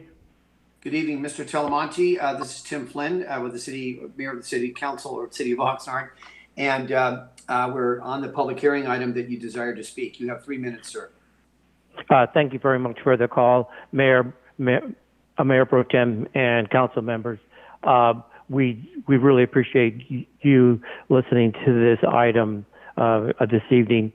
And I definitely want to express our thanks to you and to all staff for preparing the recommendation, the staff report, and the further processing with the LAFCO agency. Just please stay please stay safe and healthy. And I appreciate your consideration. Thank you. Thank you very much. And this is a public hearing. And we would like to offer anyone else that would like to speak on this item to do so. Madam City Clerk, do you have any additional speaker cards? No. Okay, with no additional speaker cards, I'd ask for a motion to close the public testimony portion of the public hearing. All in favor? Aye. All opposed? Okay, the public testimony portion of this public hearing is now over. Are there any members of the City Council that have a question on this item? Yes. Okay, let's start with Mayor Pro Tem. I think I heard her voice first. Yes, only this, that I support this. It's been a long time coming. The Rio School District needs this to support all of their programs. And I also want to just do a disclaimer here. I am currently the chair of LAFCO for the county, elected by the members of the LAFCO board, which are people from other cities as well as a couple of the supervisors, but there's no conflict. And I will support it here and I'll support it at LAFCO. Thank you. Thank you very much. Councilman Perlow, was that you that said you had a question? Yes. Thank you. Number one, I live in the Rio School District. I had a conversation with the city attorney. Being that I live quite some distance from this, I don't have a conflict. And I want to thank Mr. Telemonte for speaking. But I would like to have slide 3 put up. Number 6, bullet point number 6. I have a question with respect to the new site coming in, and I believe it said no more environmental issues. The water that will be required for this site, is there going to be an issue with respect to having the amount of water to supply this site? Is there going to be some sort of a trade-off? Wells that Rio School District had, or some sort of an issue? I'd like to have an answer to that now, if I could. Number 6. Bullet point 6. Yes, Councilmember Perello. Yes, this is an environmental document that was prepared and certified by the city, both through the Planning Commission and City Council. It dealt with a variety of environmental issues, including water, and determined that there was an adequate supply of water through the availability of water that would be provided to the city as part of this project. So that issue was resolved and determined not to be a level of significance through that M&D that was approved by the city just last month, actually in February. Okay. Thank you very much, and I support this. Sure. Thank you very much, Mr. Lambert. Yep. Thank you very much. Are there any other questions by members of the City Council? Move the recommended action. Okay, do we have a second? Second. Okay, Madam City Clerk, we have a motion by Councilman McDonald, a second by Councilman Perello. The vote, please. Mayor Flynn. Aye. Mayor Pro Tem Ramirez. Aye. Councilmember Perello. Yes. Councilmember Lopez. Aye. Councilmember Madrigal. Aye. Councilwoman Basua. Aye. Councilman McDonald. Aye. The motion to approve carries 7-0. Thank you very much. And with that very first public hearing concluded, we'll now go to item 2 on the agenda. And again, for those members of the public that might be following the agenda, we're on page 4, item 2. I'm sorry, we're on page 4, item 2. and this is under the Housing Department. The subject, 5-year Public Housing Agency, PHA plan, annual agency plan, and capital fund program, CFP, 5-year action plan for low rent public housing. Recommendation is that the Board of Commissioners of the Housing Authority of the City of Oxnard, number 1, hold a public hearing to receive comments concerning the 2020 annual agency plan, the 5-year PHA plan, and 2020 CFP budget and CFP 5-year action plan. And number 2, and we're now on page 5 of the agenda, adopt a resolution A approving the 2020 annual agency plan, 5-year PHA plan for the Housing Authority. B, authorizing and directing the chairman to execute the Department of Housing and Urban Development, HUD, Public Housing Agency Certification Compliance Form, certifying the Housing Authority's compliance with HUD's policies and procedures. C, authorizing the Housing Director to execute and submit all reports, documents, and all other certifications required to comply with HUD's policies and procedures regarding the annual agency plan and the 5-year PHA plan. D, approve the 2020 CFP budget and CFP 5-year action plan. E, authorizing the Housing Director to accept and expend the funds as indicated in the 2020 CFP budget and CFP 5-year action plan. And we'll ask the City Clerk, before a presentation by staff, to provide for affidavit of publication and written communications, if any. Madam City Clerk. Thank you, Mayor. There was a legal notice for this public hearing posted in Vita newspaper on February the 6th for the 45-day public hearing period. And I also need to announce that pursuant to Government Code Section 54952.3, each of the Housing Board of Commissioners will receive $50 pay for convening this meeting. Thank you. Thank you very much. And now we'll have, I presume, Mr. Ramirez, the Housing Director, make the presentation. Good evening, Mayor and Council, Commissioners. Emilio Ramirez, Director of Housing. Happy to present the item before you. Thanks, Michelle. So the item before you is the 5-year agency plan and annual plan. It is a document that is required by HUD in order to identify how we're going to operate the various programs within the Housing Authority, namely the Public Housing Program and the Section 8 Tenant Assistance Rental Program. The document does identify the various regulations that we will enact and the various goals that we will pursue in adoption of our programs. As you will see in the presentation, we are proposing to adopt 4 goals. I'll get into them during the presentation, but briefly they include the advancement of economic opportunities, the reduction of homelessness, the enhancement of rental assistance, and a streamline of operations for our clients.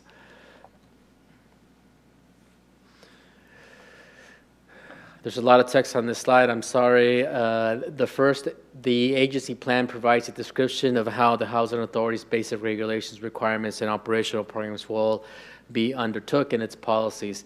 Such a plan is required by the Code of Federal Regulations as per the slide on screen, 24 CFR Part 903.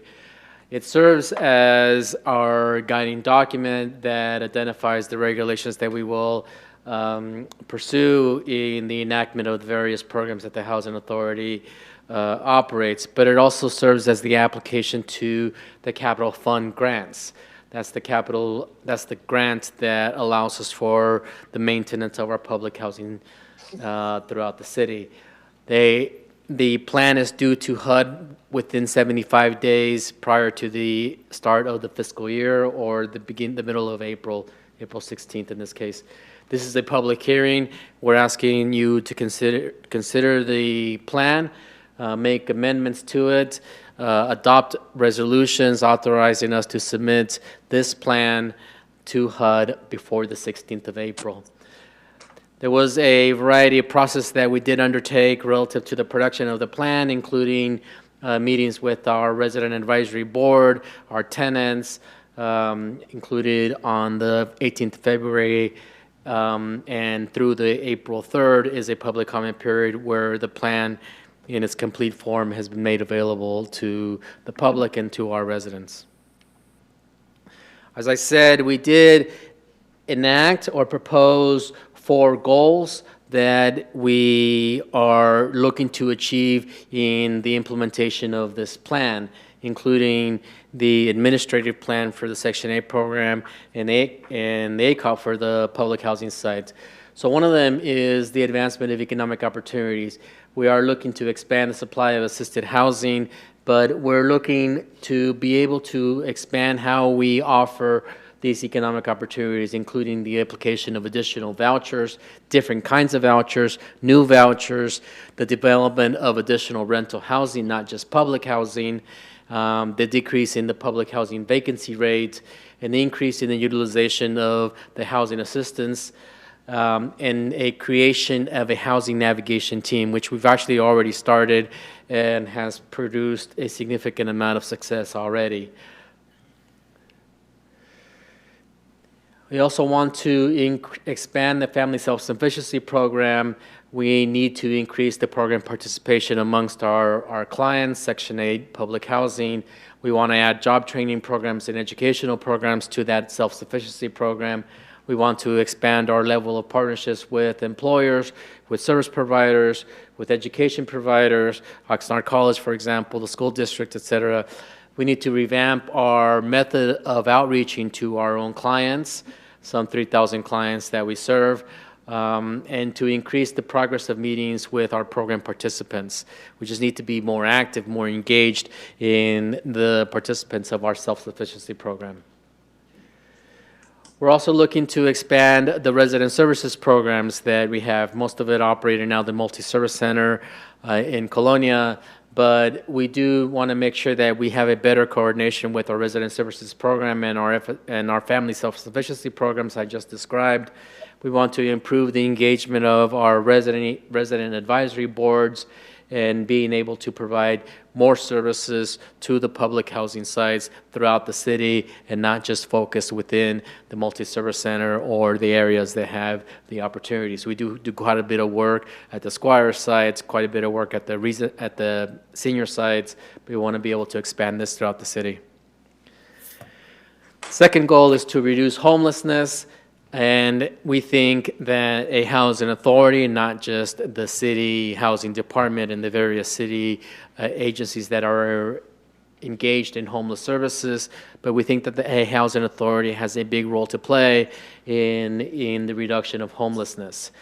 So we want to increase the admissions into all of the programs, all of the mainstream programs, the Section 8 program, the public housing program, the resident program, self-sufficiency, et cetera. We will apply to the mainstream vouchers, which is a new source of vouchers from HUD that is focusing on providing housing to homeless individuals directly. We will partner with new local health and human services agencies to help us provide support services as we engage in the homeless set-aside vouchers, mainstream or otherwise. We will partner with nonprofit providers for support services and case management, and we will strengthen our partnership with the continuum of care. In the recent months, we enacted or reenacted the set-aside of homeless vouchers in our Section 8 program. We're learning our lessons from the mistakes that we're making, and along the way we're having some success in being able to house people that were otherwise homeless, not just from the shelter, not just from the partners that we partner with, the County of Ventura, other providers, Gabriel's House, Turning Point, Mercy House, but also straight from the field, straight from the unsheltered condition, the streets at Plaza Park, at Ormond Beach. We're able to provide housing services, and we feel like we're making progress in the maturity of these programs. VASH. The VASH is a veteran-assisted supportive housing program by the Veteran Affairs, and we do have a small allocation of VASH vouchers.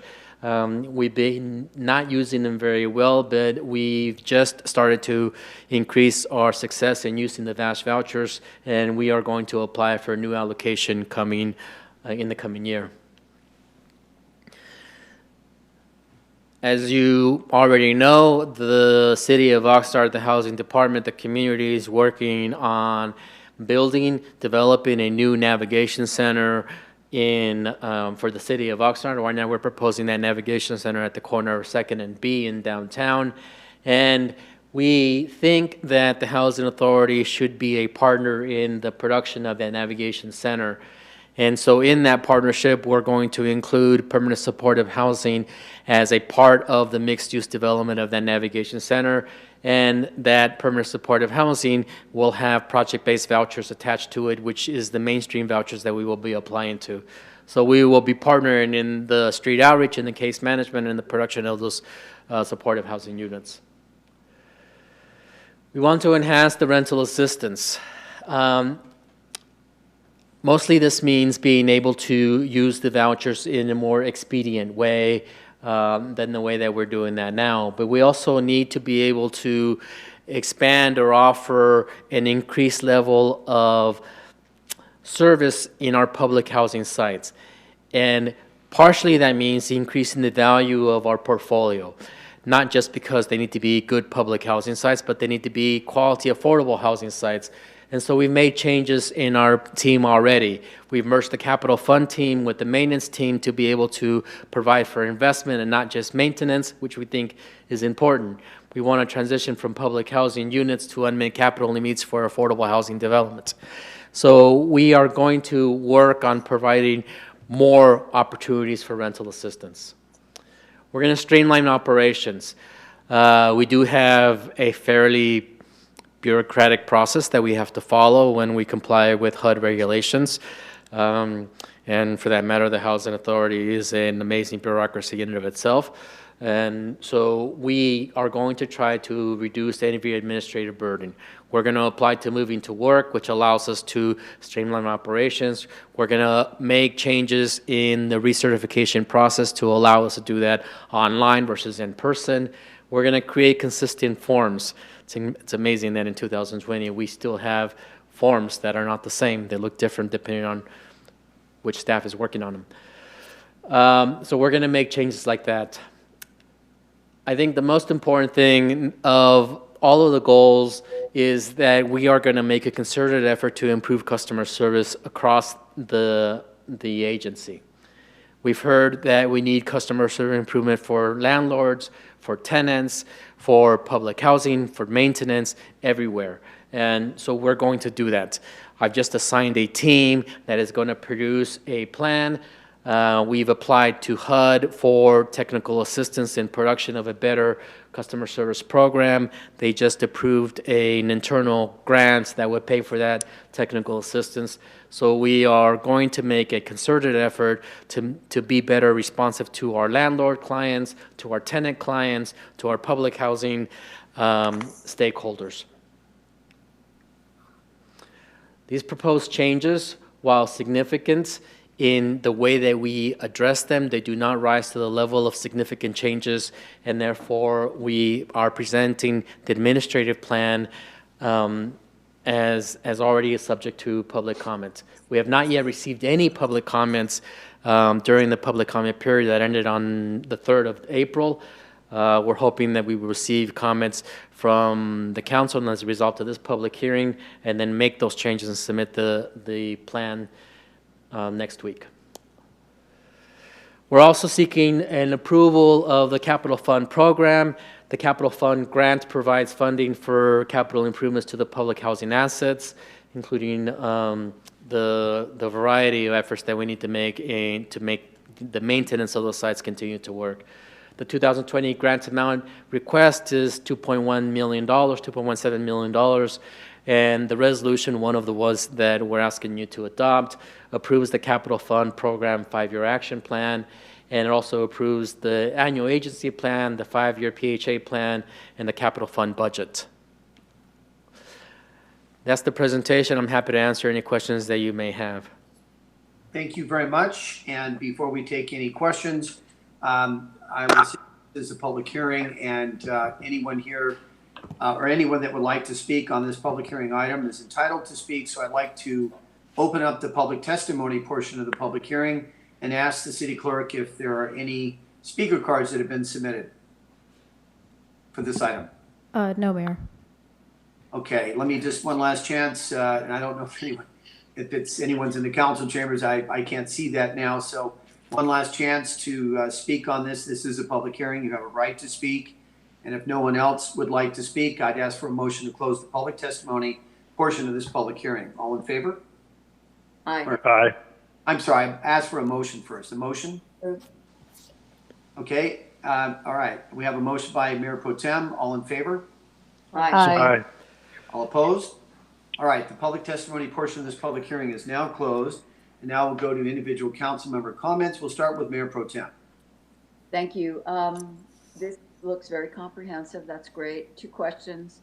One, the navigation center has not formally voted on by council, correct, Maris? I didn't hear the Correct. question. It has not been voted on by council, correct? And I say that because I think we still need to hear out the people who are having questions and concerns about it. So I just didn't want anybody to think it was already in process without that public aspect.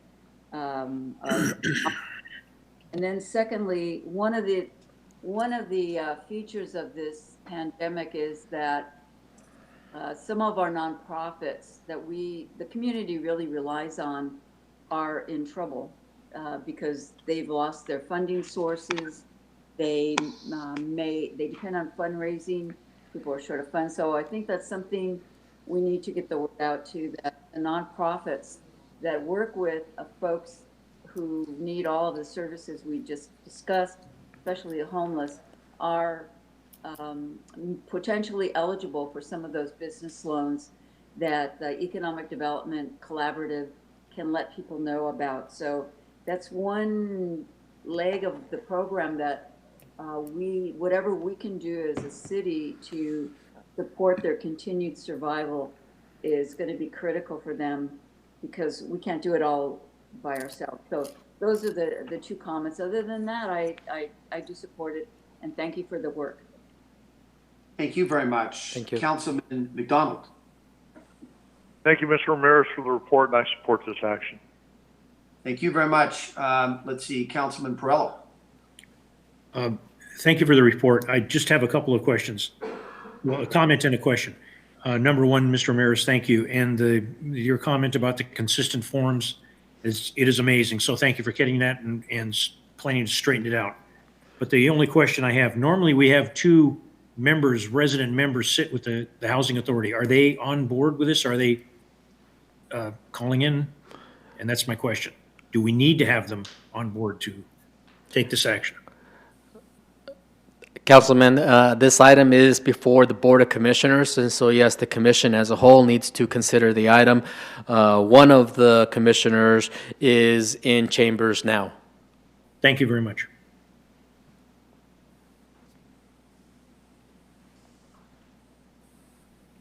Okay, are you finished, Councilman Perrello? Yes, yeah, I'm sorry. That's sorry. Thank you. Okay, very well. And Councilman Mabigala. Thank you for your presentation. A couple of things on slide 3, where one of the events, economic opportunity. What is the current vacancy rate for public housing? Oh, it's okay. As of right now, the current vacancy is, the rate is very, very low. I don't have it memorized, but it's around 2%. Okay, thank you. Another question, when it comes to advance of economic opportunity, the Expand Family Self-Sufficiency Program. I think it's great, and I know because of the tough times that we are facing, I know that once this program gets rolled out, the numbers may not necessarily be there, but it'll be for other reasons. So I just want to let everyone know that we probably have to, let the go through the whole course, and numbers may not be excellent at first, but I think they'll eventually get there. And then my last one is on slide 12, the improved customer service. If at the beginning of this meeting we were talking about how many residents in the city lack online services, are we gonna, and according to this, we're moving to online web-based applications. How is that going to work out? I mean, it's going to be a process to make sure that we can do that. Number one, we're never going to end in-person opportunities. So we're not going to terminate the ability to come into the office or for us to visit the site in person. We do think that there is efficiency to be able to do this either online or by phone. The process that we undertake to do the annual recertifications doesn't need to be in the old-fashioned way that we continue to do it. So to the extent that a person does not have online access, we will maintain the ability to do it in person. Okay. Well, thank you very much. Thank you very much. Councilmember Lopez. Thank you, Mr. Ramirez. This is, I think this is a very extensive plan and covers a lot of areas that are very important to the residents in our city. I have just two-ish questions. If you can explain a little bit more about the amount of the capital fund plan, and if you can clarify if the amount is based on the approval of the entire plan, or would it be a portion that might be approved? If you can explain a little bit more about that. The capital, I'm not sure that I understand your question, Councilwoman. The capital fund is a grant that we receive from HUD in order to maintain and improve and repair our public housing sites. The amount that we're asking is the amount that is being requested. So if the plan gets approved, we would submit for that amount, and that whole amount, it would be the amount requested. I don't think that's your question, but I'm not sure that I understood it correctly. No, actually, that did answer. I might have asked my question differently, but you answered it. You answered what I was looking for is what this amount is, and that it would come along with the approval of the plan. Thank you. Well, excuse me, but that raises a question for me. Thank you very much. So very quickly, so is there a possibility that whatever amount we apply for, we don't get, but they may return a different amount? Yes, I mean, all of these, everything, the rental assistance, all that is subject to continuing Congress appropriations. And so, I mean, everything from they could shut down the program is possible.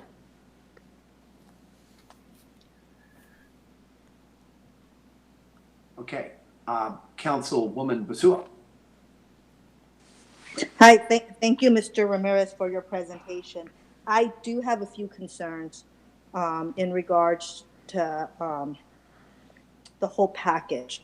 Some of it has been brought to my attention, and my first question is, this obviously impacts your admin and ACOP plan, and I sound like a broken record, but I have numerous times have asked that when we are updating a document, that we use the tracker in order to cross out and inform the council what is changing. This is not only for our purpose, but it also is about transparency. I literally went through your ACOP and admin plan, kind of tried to compare where your changes were, and I was very concerned in regards to a few things. The first thing is that you mentioned that this is not a, it's not a big, let me get the proper terminology down here for you. It's not going to be a significant amendment. Although in the way that you signify a significant amendment, is based on the ability, if it's going to impact the current participants, then it is considered a impactful event. So as I was going through your admin plan, I noticed that you changed your preferences. So now you're giving preference to homeless, which is great. It is absolutely great. But the way that you define it, it's what's concerning to me. And also, how is it that we are going to reach out to the families that are already on the wait list? And how are they going to be able to change their preference? So that is something that, you know, is very concerning to me, because I'm assuming your wait list is in the hundreds and you're adding additional preferences, and that is going to be an extreme impact on the families now. So I want to make sure that the families that are on the wait list now are given the opportunity to change their status. So I don't know if your team has thought about that or not. Thank you, Councilwoman. First of all, the being able to see a red line. I'm not sure exactly at this point how I can do that. I do have a red line copy. I'm looking at it right now. I'm happy to make it available to you specifically, to the council as a whole. But there is a red line version from the prior version to the one proposed. So I'm happy to deliver that to you if you would like to see it at this late stage of the process. And I would, because I think it's really important for people to understand what you're changing in this admin and ACOP. And for my fellow council members that are not familiar with these terminologies, this is literally our Bible to the programs. This dictates why the housing authority can terminate people, why the housing authority can choose people off the wait list. This is what we breathe. And when we're changing this document and we're doing significant changes, it affects the program. And what I'm seeing right now is significant changes to your admin and ACOP. And I don't agree that it's not significant, because it's going to affect your wait list. Anytime that we take an action that affects the wait list, it's a significant change. And that is my concern when I was reading this report today. Relative to, Councilwoman, relative to your next question, I think we can meet and discuss whether they are in fact significant. We don't think that they are, but I would love to discuss it. First of all, relative to the homeless preference, that is not a new preference. That is a preference that existed in the prior plan, and so we did not add it to this plan. We maintained it, we left it, but it is not a new preference. And we do have a wait list, and that wait list is inclusive of people that have applied as or have met the homeless preference and are seeking a voucher via the homeless preference. We did make a clarification to the definition of homelessness. There is a distinction between definition of homelessness relative to the McKinney-Vento Act that is used by school districts when you're defining homelessness amongst youth, and that the definition that HUD uses when they're considering homelessness amongst adults. And where we intend to be able to provide housing to families, including children, including adults, and et cetera, that are together homeless, then we wanted to capture the definition within the McKinney-Vento Act, as well as the definition from HUD. And so we made the definition be inclusive of that. At the basic level, there isn't much of a definition change, in as much as it says a person that is homeless is someone that does not have fixed, regular, and adequate housing, nighttime residence, fixed, regular, and adequate nighttime residence. And that remains consistent. However, we added clarifying language. For example, in the COC the continuum of care definition of a person that is homeless, they indicate that a person meets that definition if they are in a hotel paid for by a public agency, versus In the McKinney-Vento Act, it indicates that a youth is homeless if they are couch surfing, where because the couch surfing is not fixed, regular, and adequate, they meet the definition of homelessness. And we wanted to be able to capture both aspects of homelessness for both the youth and an adult. So we clarified that fixed, regular, and adequate definition, but we didn't change it, and we didn't add the homeless preferences already pre-existing.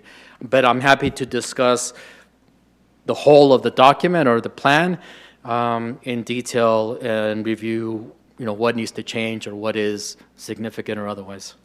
Well, and so I'm looking at the report, page 103.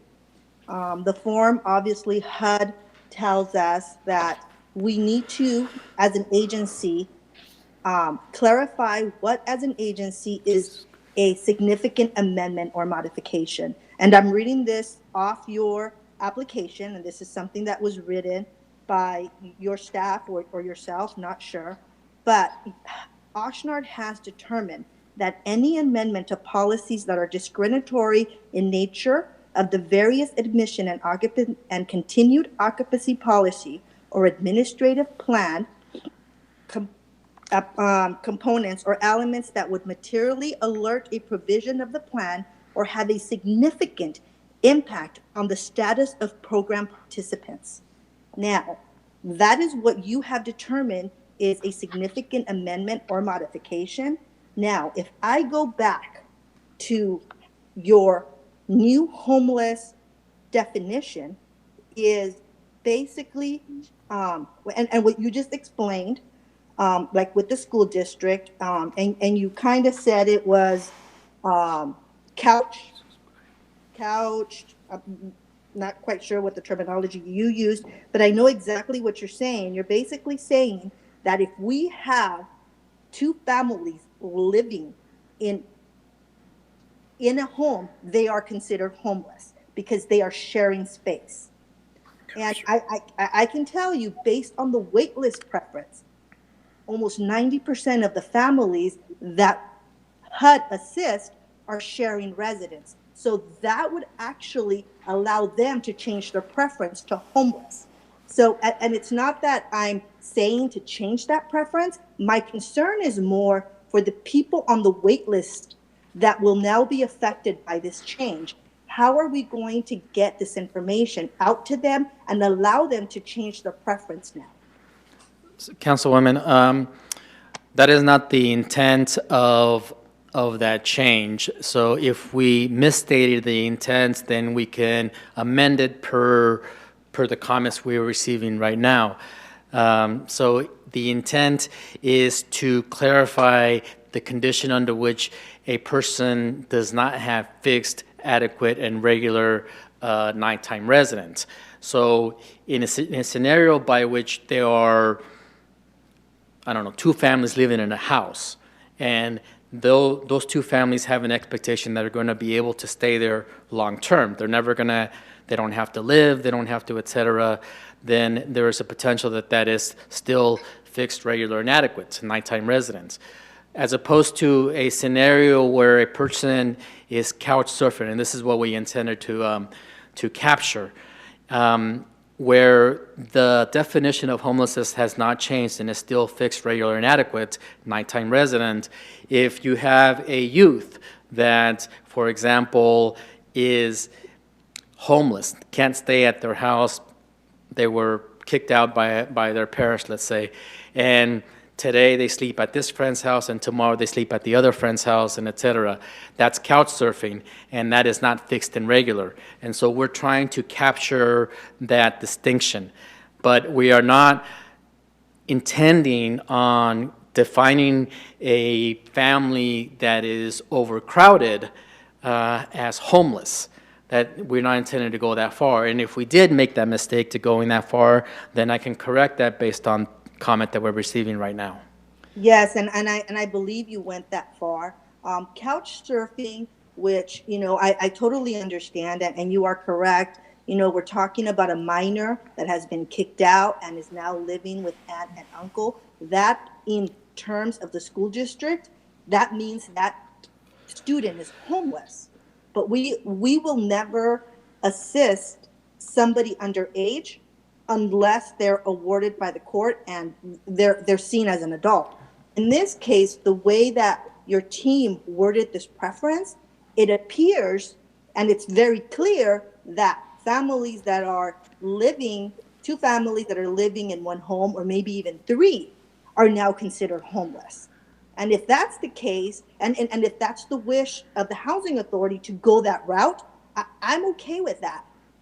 My concern again is, how are we going to make that communication available to the people that are now on the wait list and now qualify for this preference?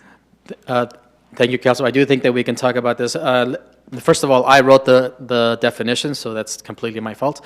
Not staff. I did that, and I was after capturing this scenario, which is a real life scenario that we are reviewing right now.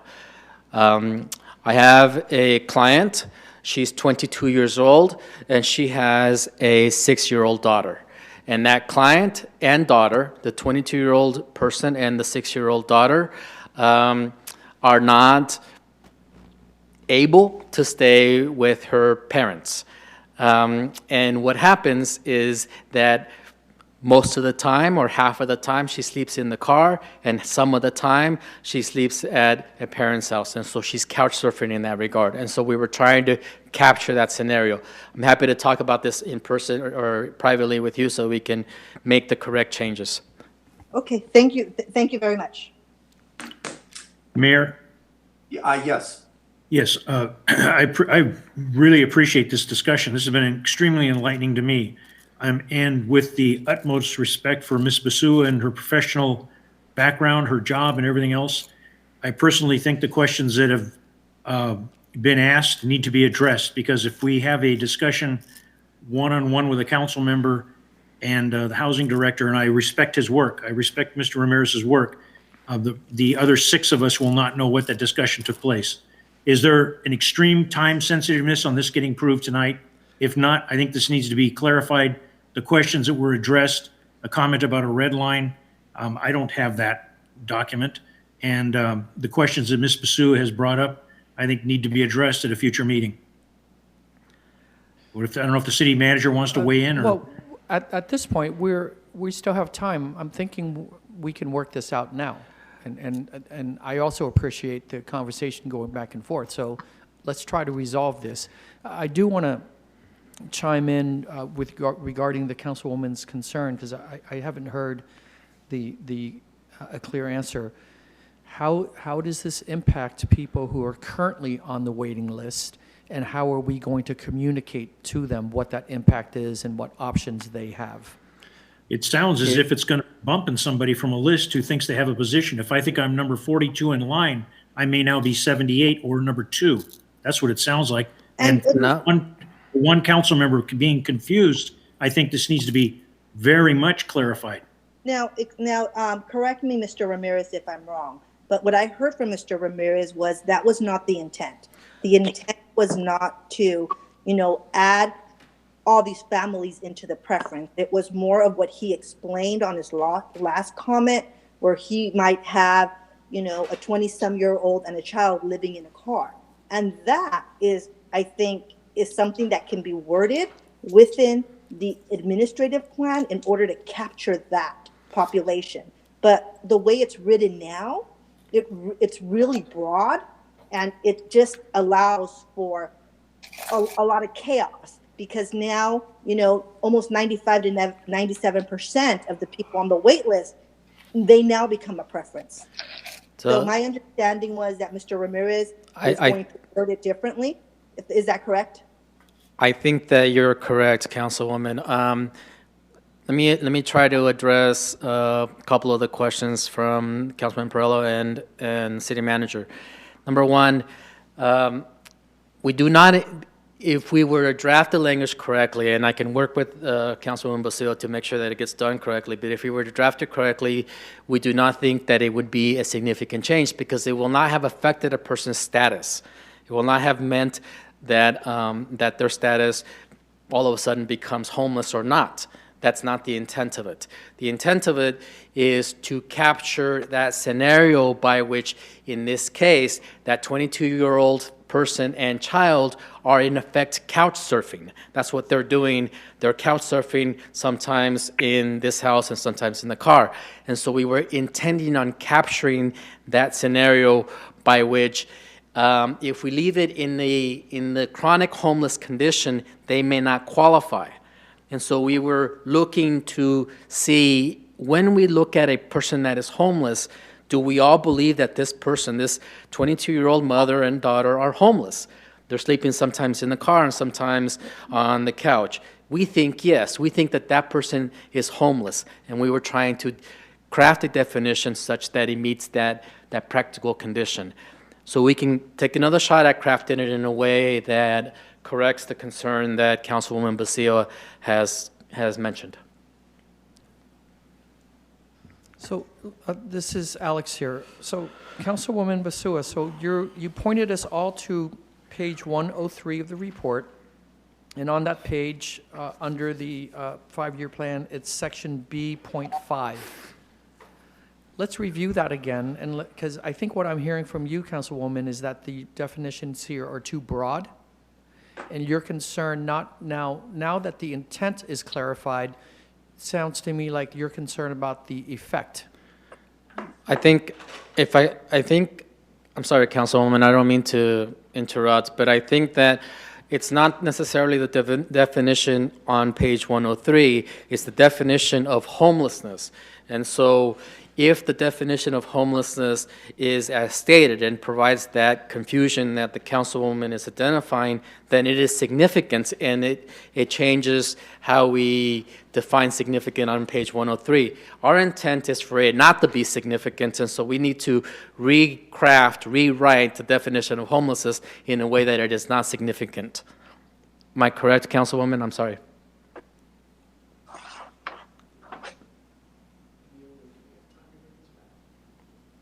Not really. Yeah.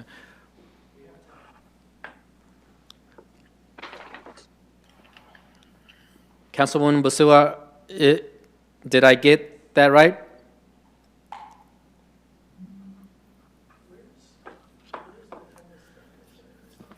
I'm sorry, It's technical difficulties. Yes, you got that correct.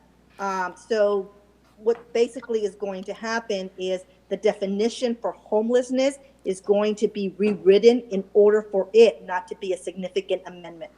Because if it's a significant amendment, there is other things that Mr. Ramirez and his staff have to do with HUD and get permissions and all this other stuff, because now it's going to affect the applicants that are part of this program. So in order for that not to happen, the definition needs to be corrected. I'm sorry, can I ask, this is VNA, where is the definition that needs to be corrected? Because we just keep looking at page 103, so I just want to make sure I'm looking at the right location where this definition is at. So the definition is on the administrative plan, which was a link in your package. And it is, and I don't have the page number, but it is, it's in the admin plan, which is basically what constitutes the rules and the regulations on which the housing authority are obligated to go by. I can read it for you in a little bit. So we're going to pull up that definition. Hopefully it's not too long, and then we'll work through it and make the changes. We have time for this right now. Can you put it on the screen? I don't have it in an electronic format. No, but we'll read it.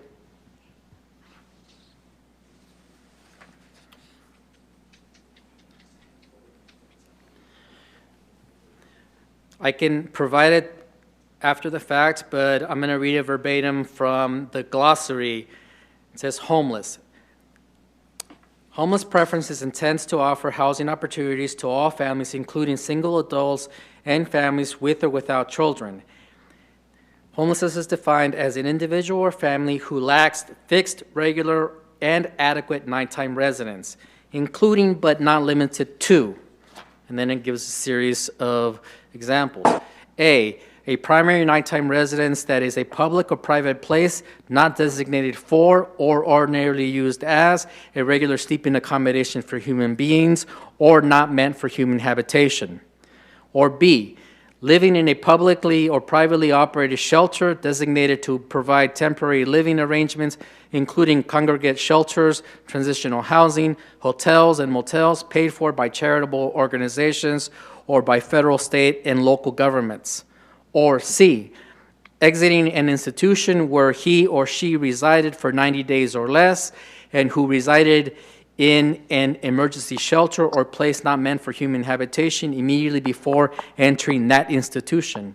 Or D, sharing the housing of other persons due to loss of housing and economic hardship or similar reason. This is the crux of what Councilwoman Basua is talking about. Or E, living in motels, hotels, trailer parks, or campgrounds due to lack of alternate or adequate accommodations. Or F, abandoned at hospitals. Or G, awaiting foster care placement. Or H, living in cars, public parks, public spaces, abandoned buildings, substandard housing, bus or train stations, or similar settings.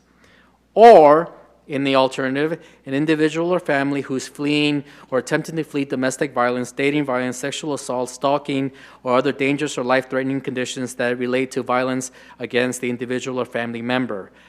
It has no other choice, no other residence, and lacks the resources and support networks to offer that other alternative.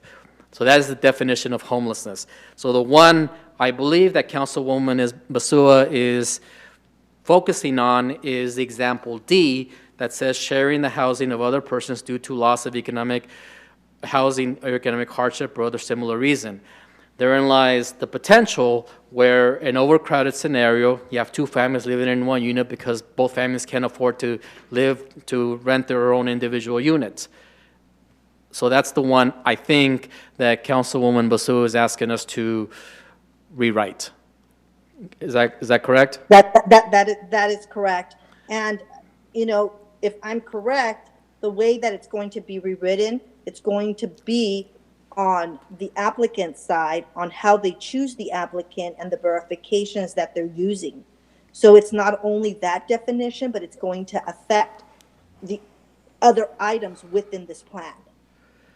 So, I mean, we could approve as a council the plan today with the understanding that the definition must change in order to, you know, for it not to be so broad. And then Mr. Ramirez can go back, make the change, and submit it to HUD. I'm sorry, Councilwoman, when you say for it not to be so broad, one potential option is to not include the examples. For example, we could say an individual or family who lacks a fixed, regular, and adequate nighttime residence, period, and not include the various examples of A through H. That's perfect, Mr. Ramirez. That's fairly broad, but that's. But I mean, you know, as. I mean, I'm good with that. I'm fine with that. Yeah. And in a practical sense, I should mention, it's in later in a different part of the plan, but in a practical sense, the way that we verify a person's homelessness is by receiving a certification from their support services, from their case manager. So for example, if the County Human Services Agency Street Outreach Team, Chris Russell, if he sends me a certification saying client X, I hereby certify that they're homeless because they don't have a fixed place for nighttime residence, that's the method by which we certify their homelessness. So they do that via application, and at the point of intake, we verify again the eligibility of homelessness via that provider that sent us that referral. So that provider can very well, on his own merit, decide whether the person lacks fixed, regular, and adequate nighttime residence.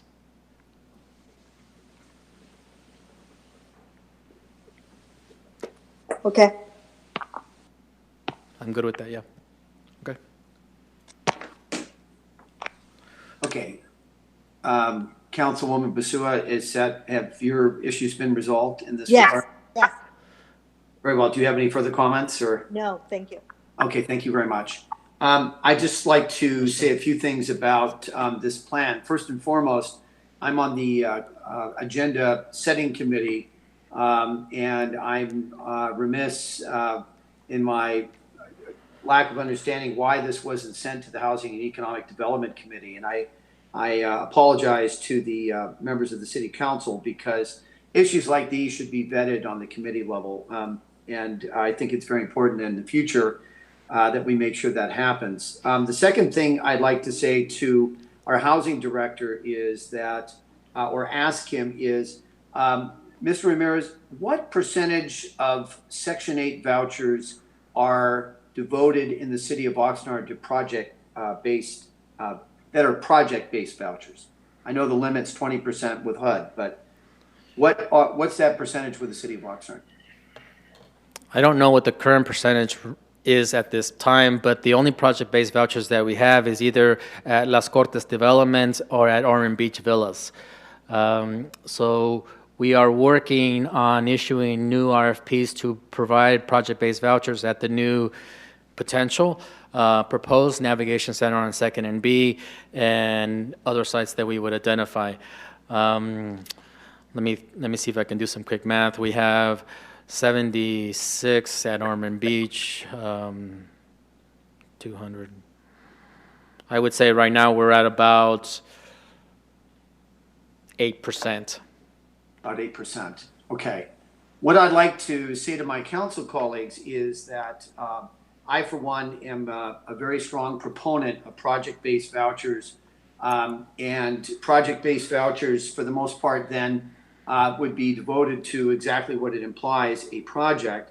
And I just like to say and state some of the reasons to Mr. Ramirez why I become a real convert to these project-based vouchers.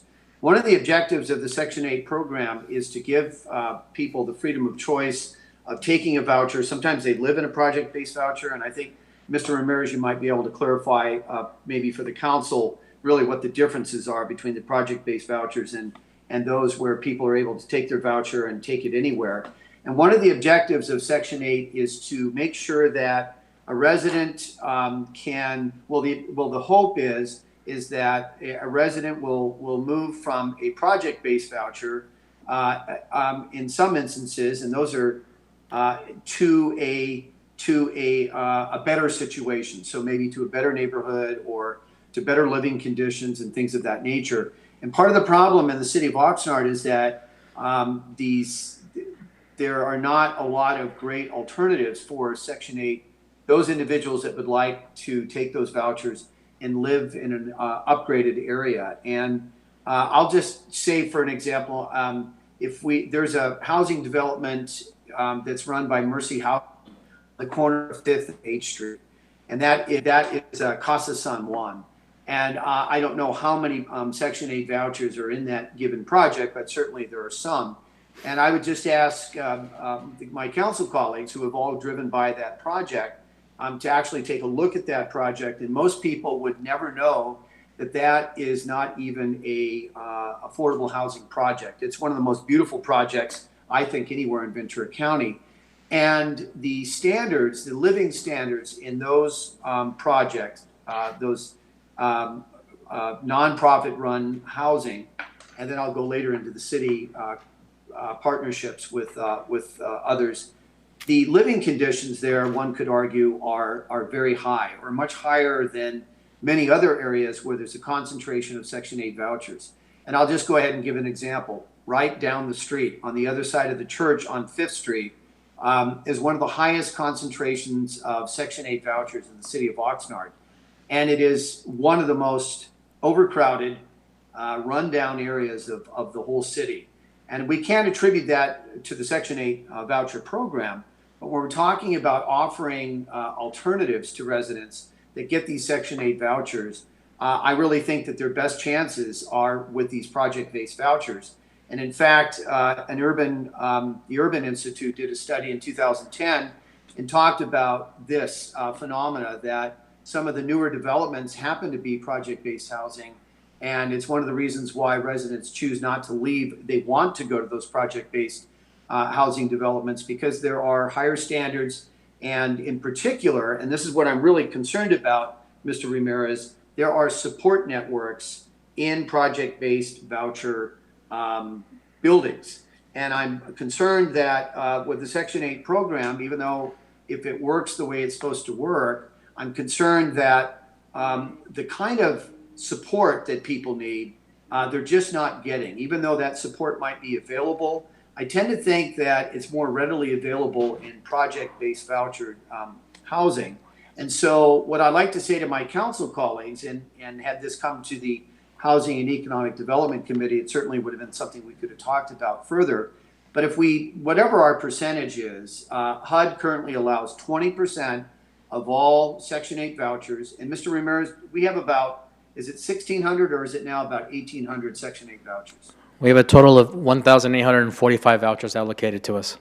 Right. And so what we would see there is, again, we see that we have a ways to go to hit that 20%. I just want to strongly urge my colleagues and Mr. Ramirez, Mr. Ramirez, maybe you can tell me how we can do this. This is the time for public policy, and this is the time where the council is supposed to set this direction on project-based vouchers.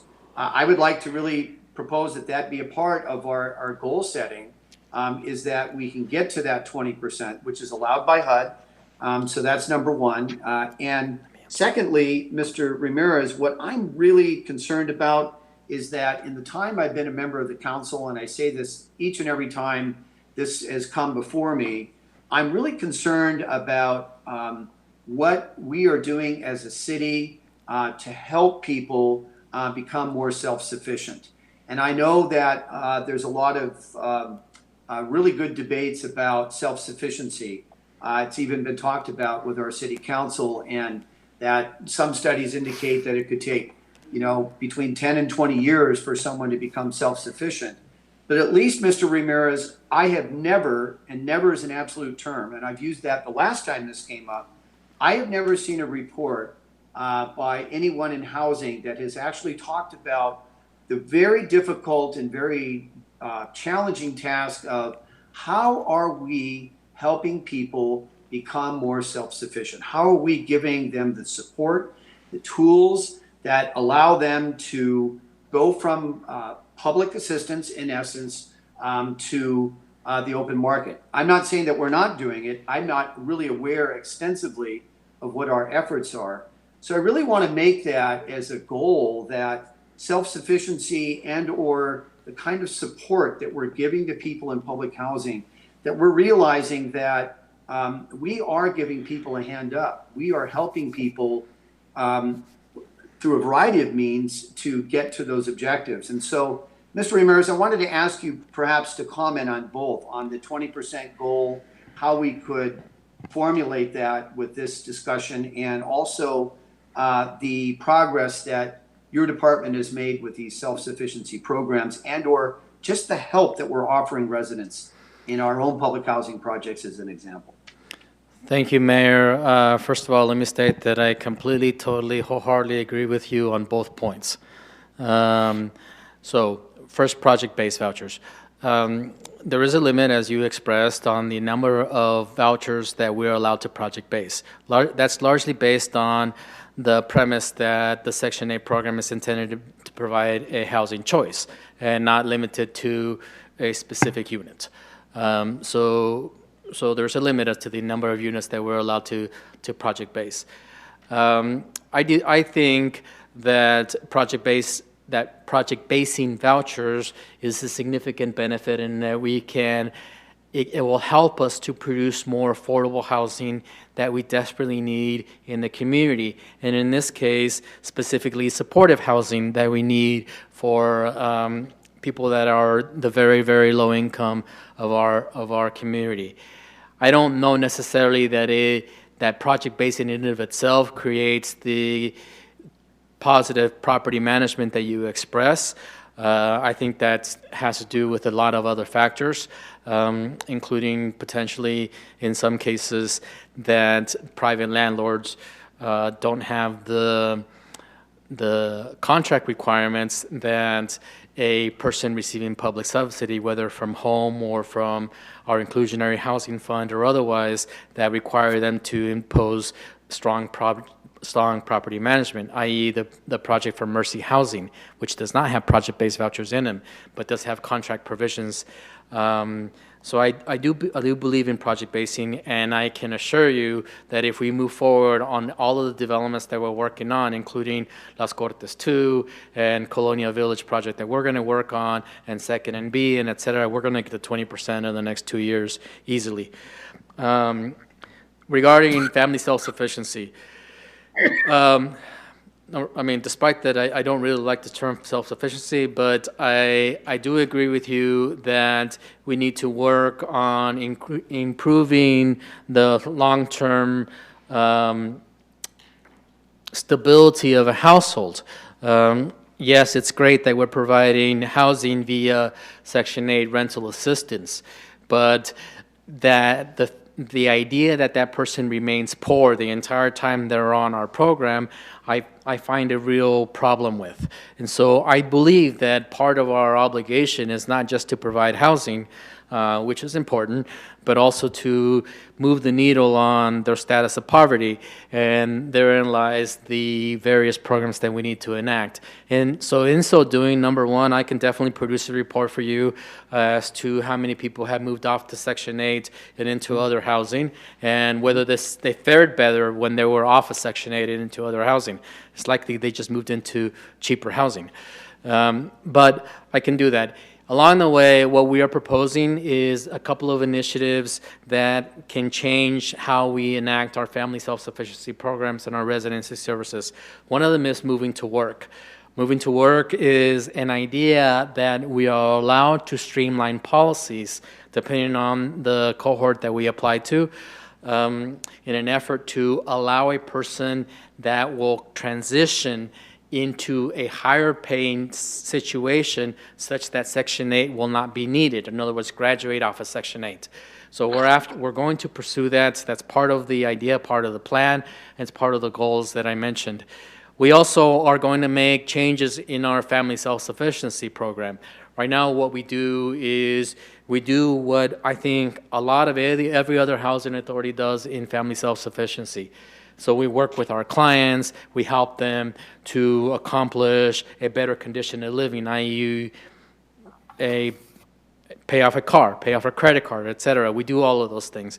What we want to do is to bring things like Oxnard College to our public housing sites. We want to offer classes at our sites. We want to offer job training at our sites. We want to bring SBA and emprendedores to our sites, offer people on how to train, how to establish a business at our public housing sites to our residents. We want to create those opportunities by which a client that is on our program and may be in our program for a long time, but has an ability to move the needle of their independent poverty. And that poverty status is what we're trying to affect.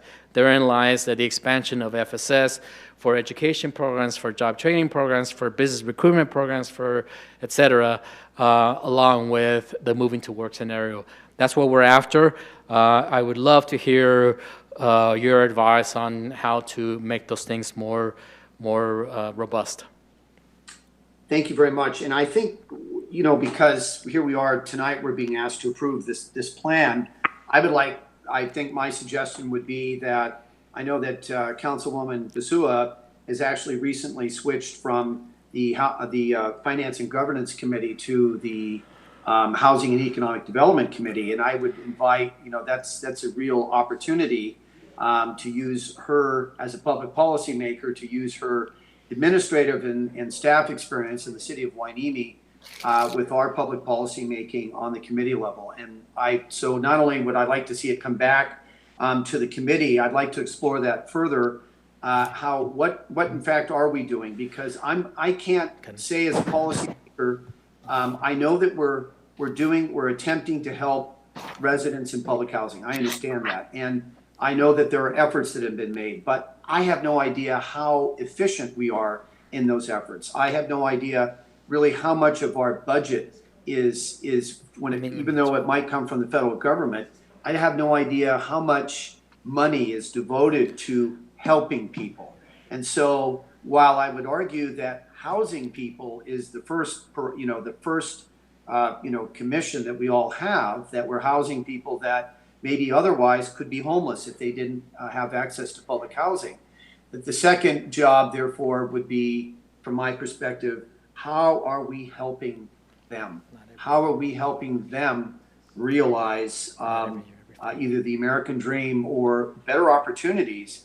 I feel very passionately about this, and very passionately, members of the City Council, that we need to set new goals and objectives.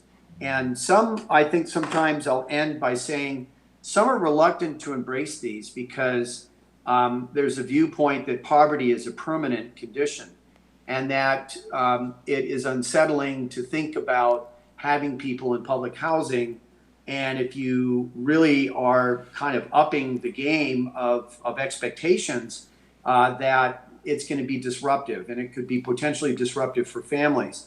So I'm not about the disruption. I'm about what is it we can do to help people help themselves. And Mr. Ramirez, I think it would start by bringing this back to the Housing and Economic Development Committee. And I would argue that we probably would have taken 2 or 3 hours in that committee just talking about these objectives. Mr. Mayor, let me. Yes. Yeah. Mr. Nguyen. Yes. Let me comment quickly on the process, the procedures, and then I'll have Mr. Ramirez chime in as well. So this is the 5-year plan, and as a formality, it has to come to the full council because it's a public hearing, which is why this, in this iteration, did not go through the committee. However, 2 things. In the future, we can bring pre-discussions to the committee. The public hearing portion will still be required at the full council. And so we do need to have this plan adopted tonight. However, we have the ability to amend it at any time. So we can still further the conversation to refine it, bring it back to the committee in the coming months. But we do need the action tonight as well, Yes. with regard to the public hearing. And I'm going to have Mr. Ramirez make some closing comments as well. Thank you, City Manager. Yes, we do need to adopt it and submit it to HUD in order to comply with the timing. However, as the City Manager mentioned, we are able to amend it at any moment in time. We need to go through the process like we went through to amend it, including whether or not it's going to be a significant change or not.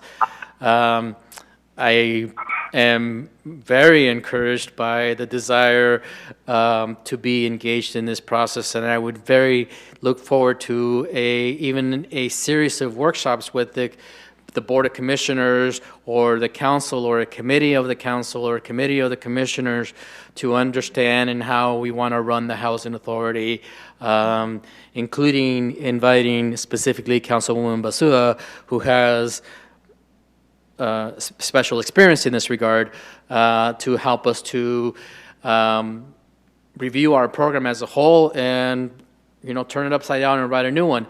I would love to be engaged in that entire process, and if that meant a year from now we make a significant amendment to this plan, then so be it, and we will process it in the proper form. Thank you very much. I do know that Commissioner. Sorry? Ms. Carmen, I would like to just have a brief comment. Thank you very much, and I really do appreciate this discussion, and especially Councilwoman Basua's specific experience with this, so it's very helpful to us.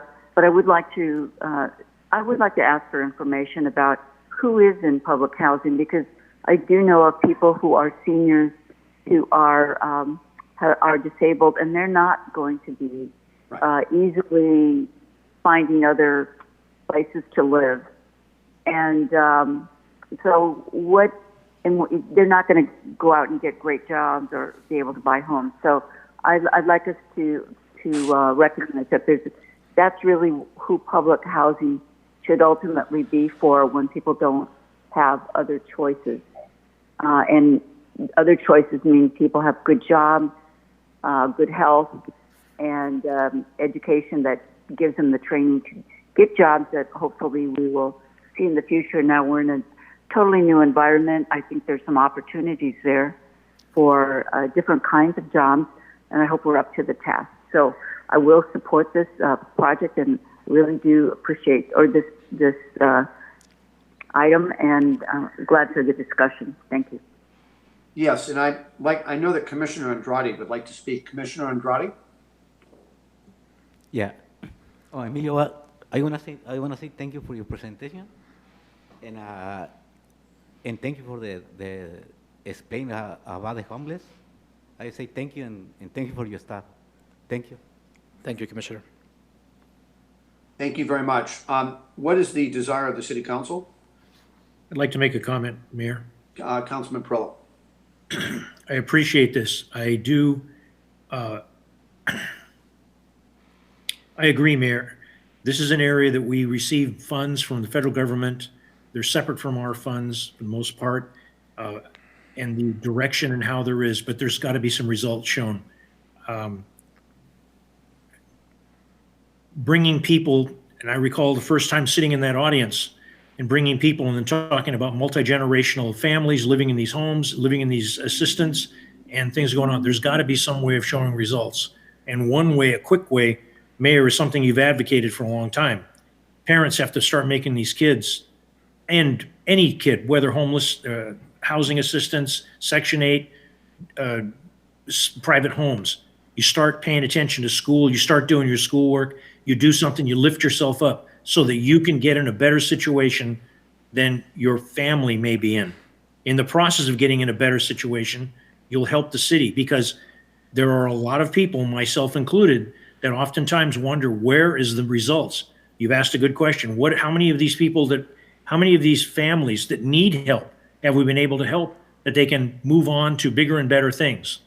I am very interested in that also. And thank you for letting me have that comment. I know it's not pleasant, but there's got to be some results shown, because if there's no results shown with the limited funds that we're going into in the future, whether they're federal, state, or city, there's going to be a lot of fighting over where these go and the direction the council takes, political and public.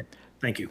Thank you, Councilman. I can definitely give you a statistic on your question.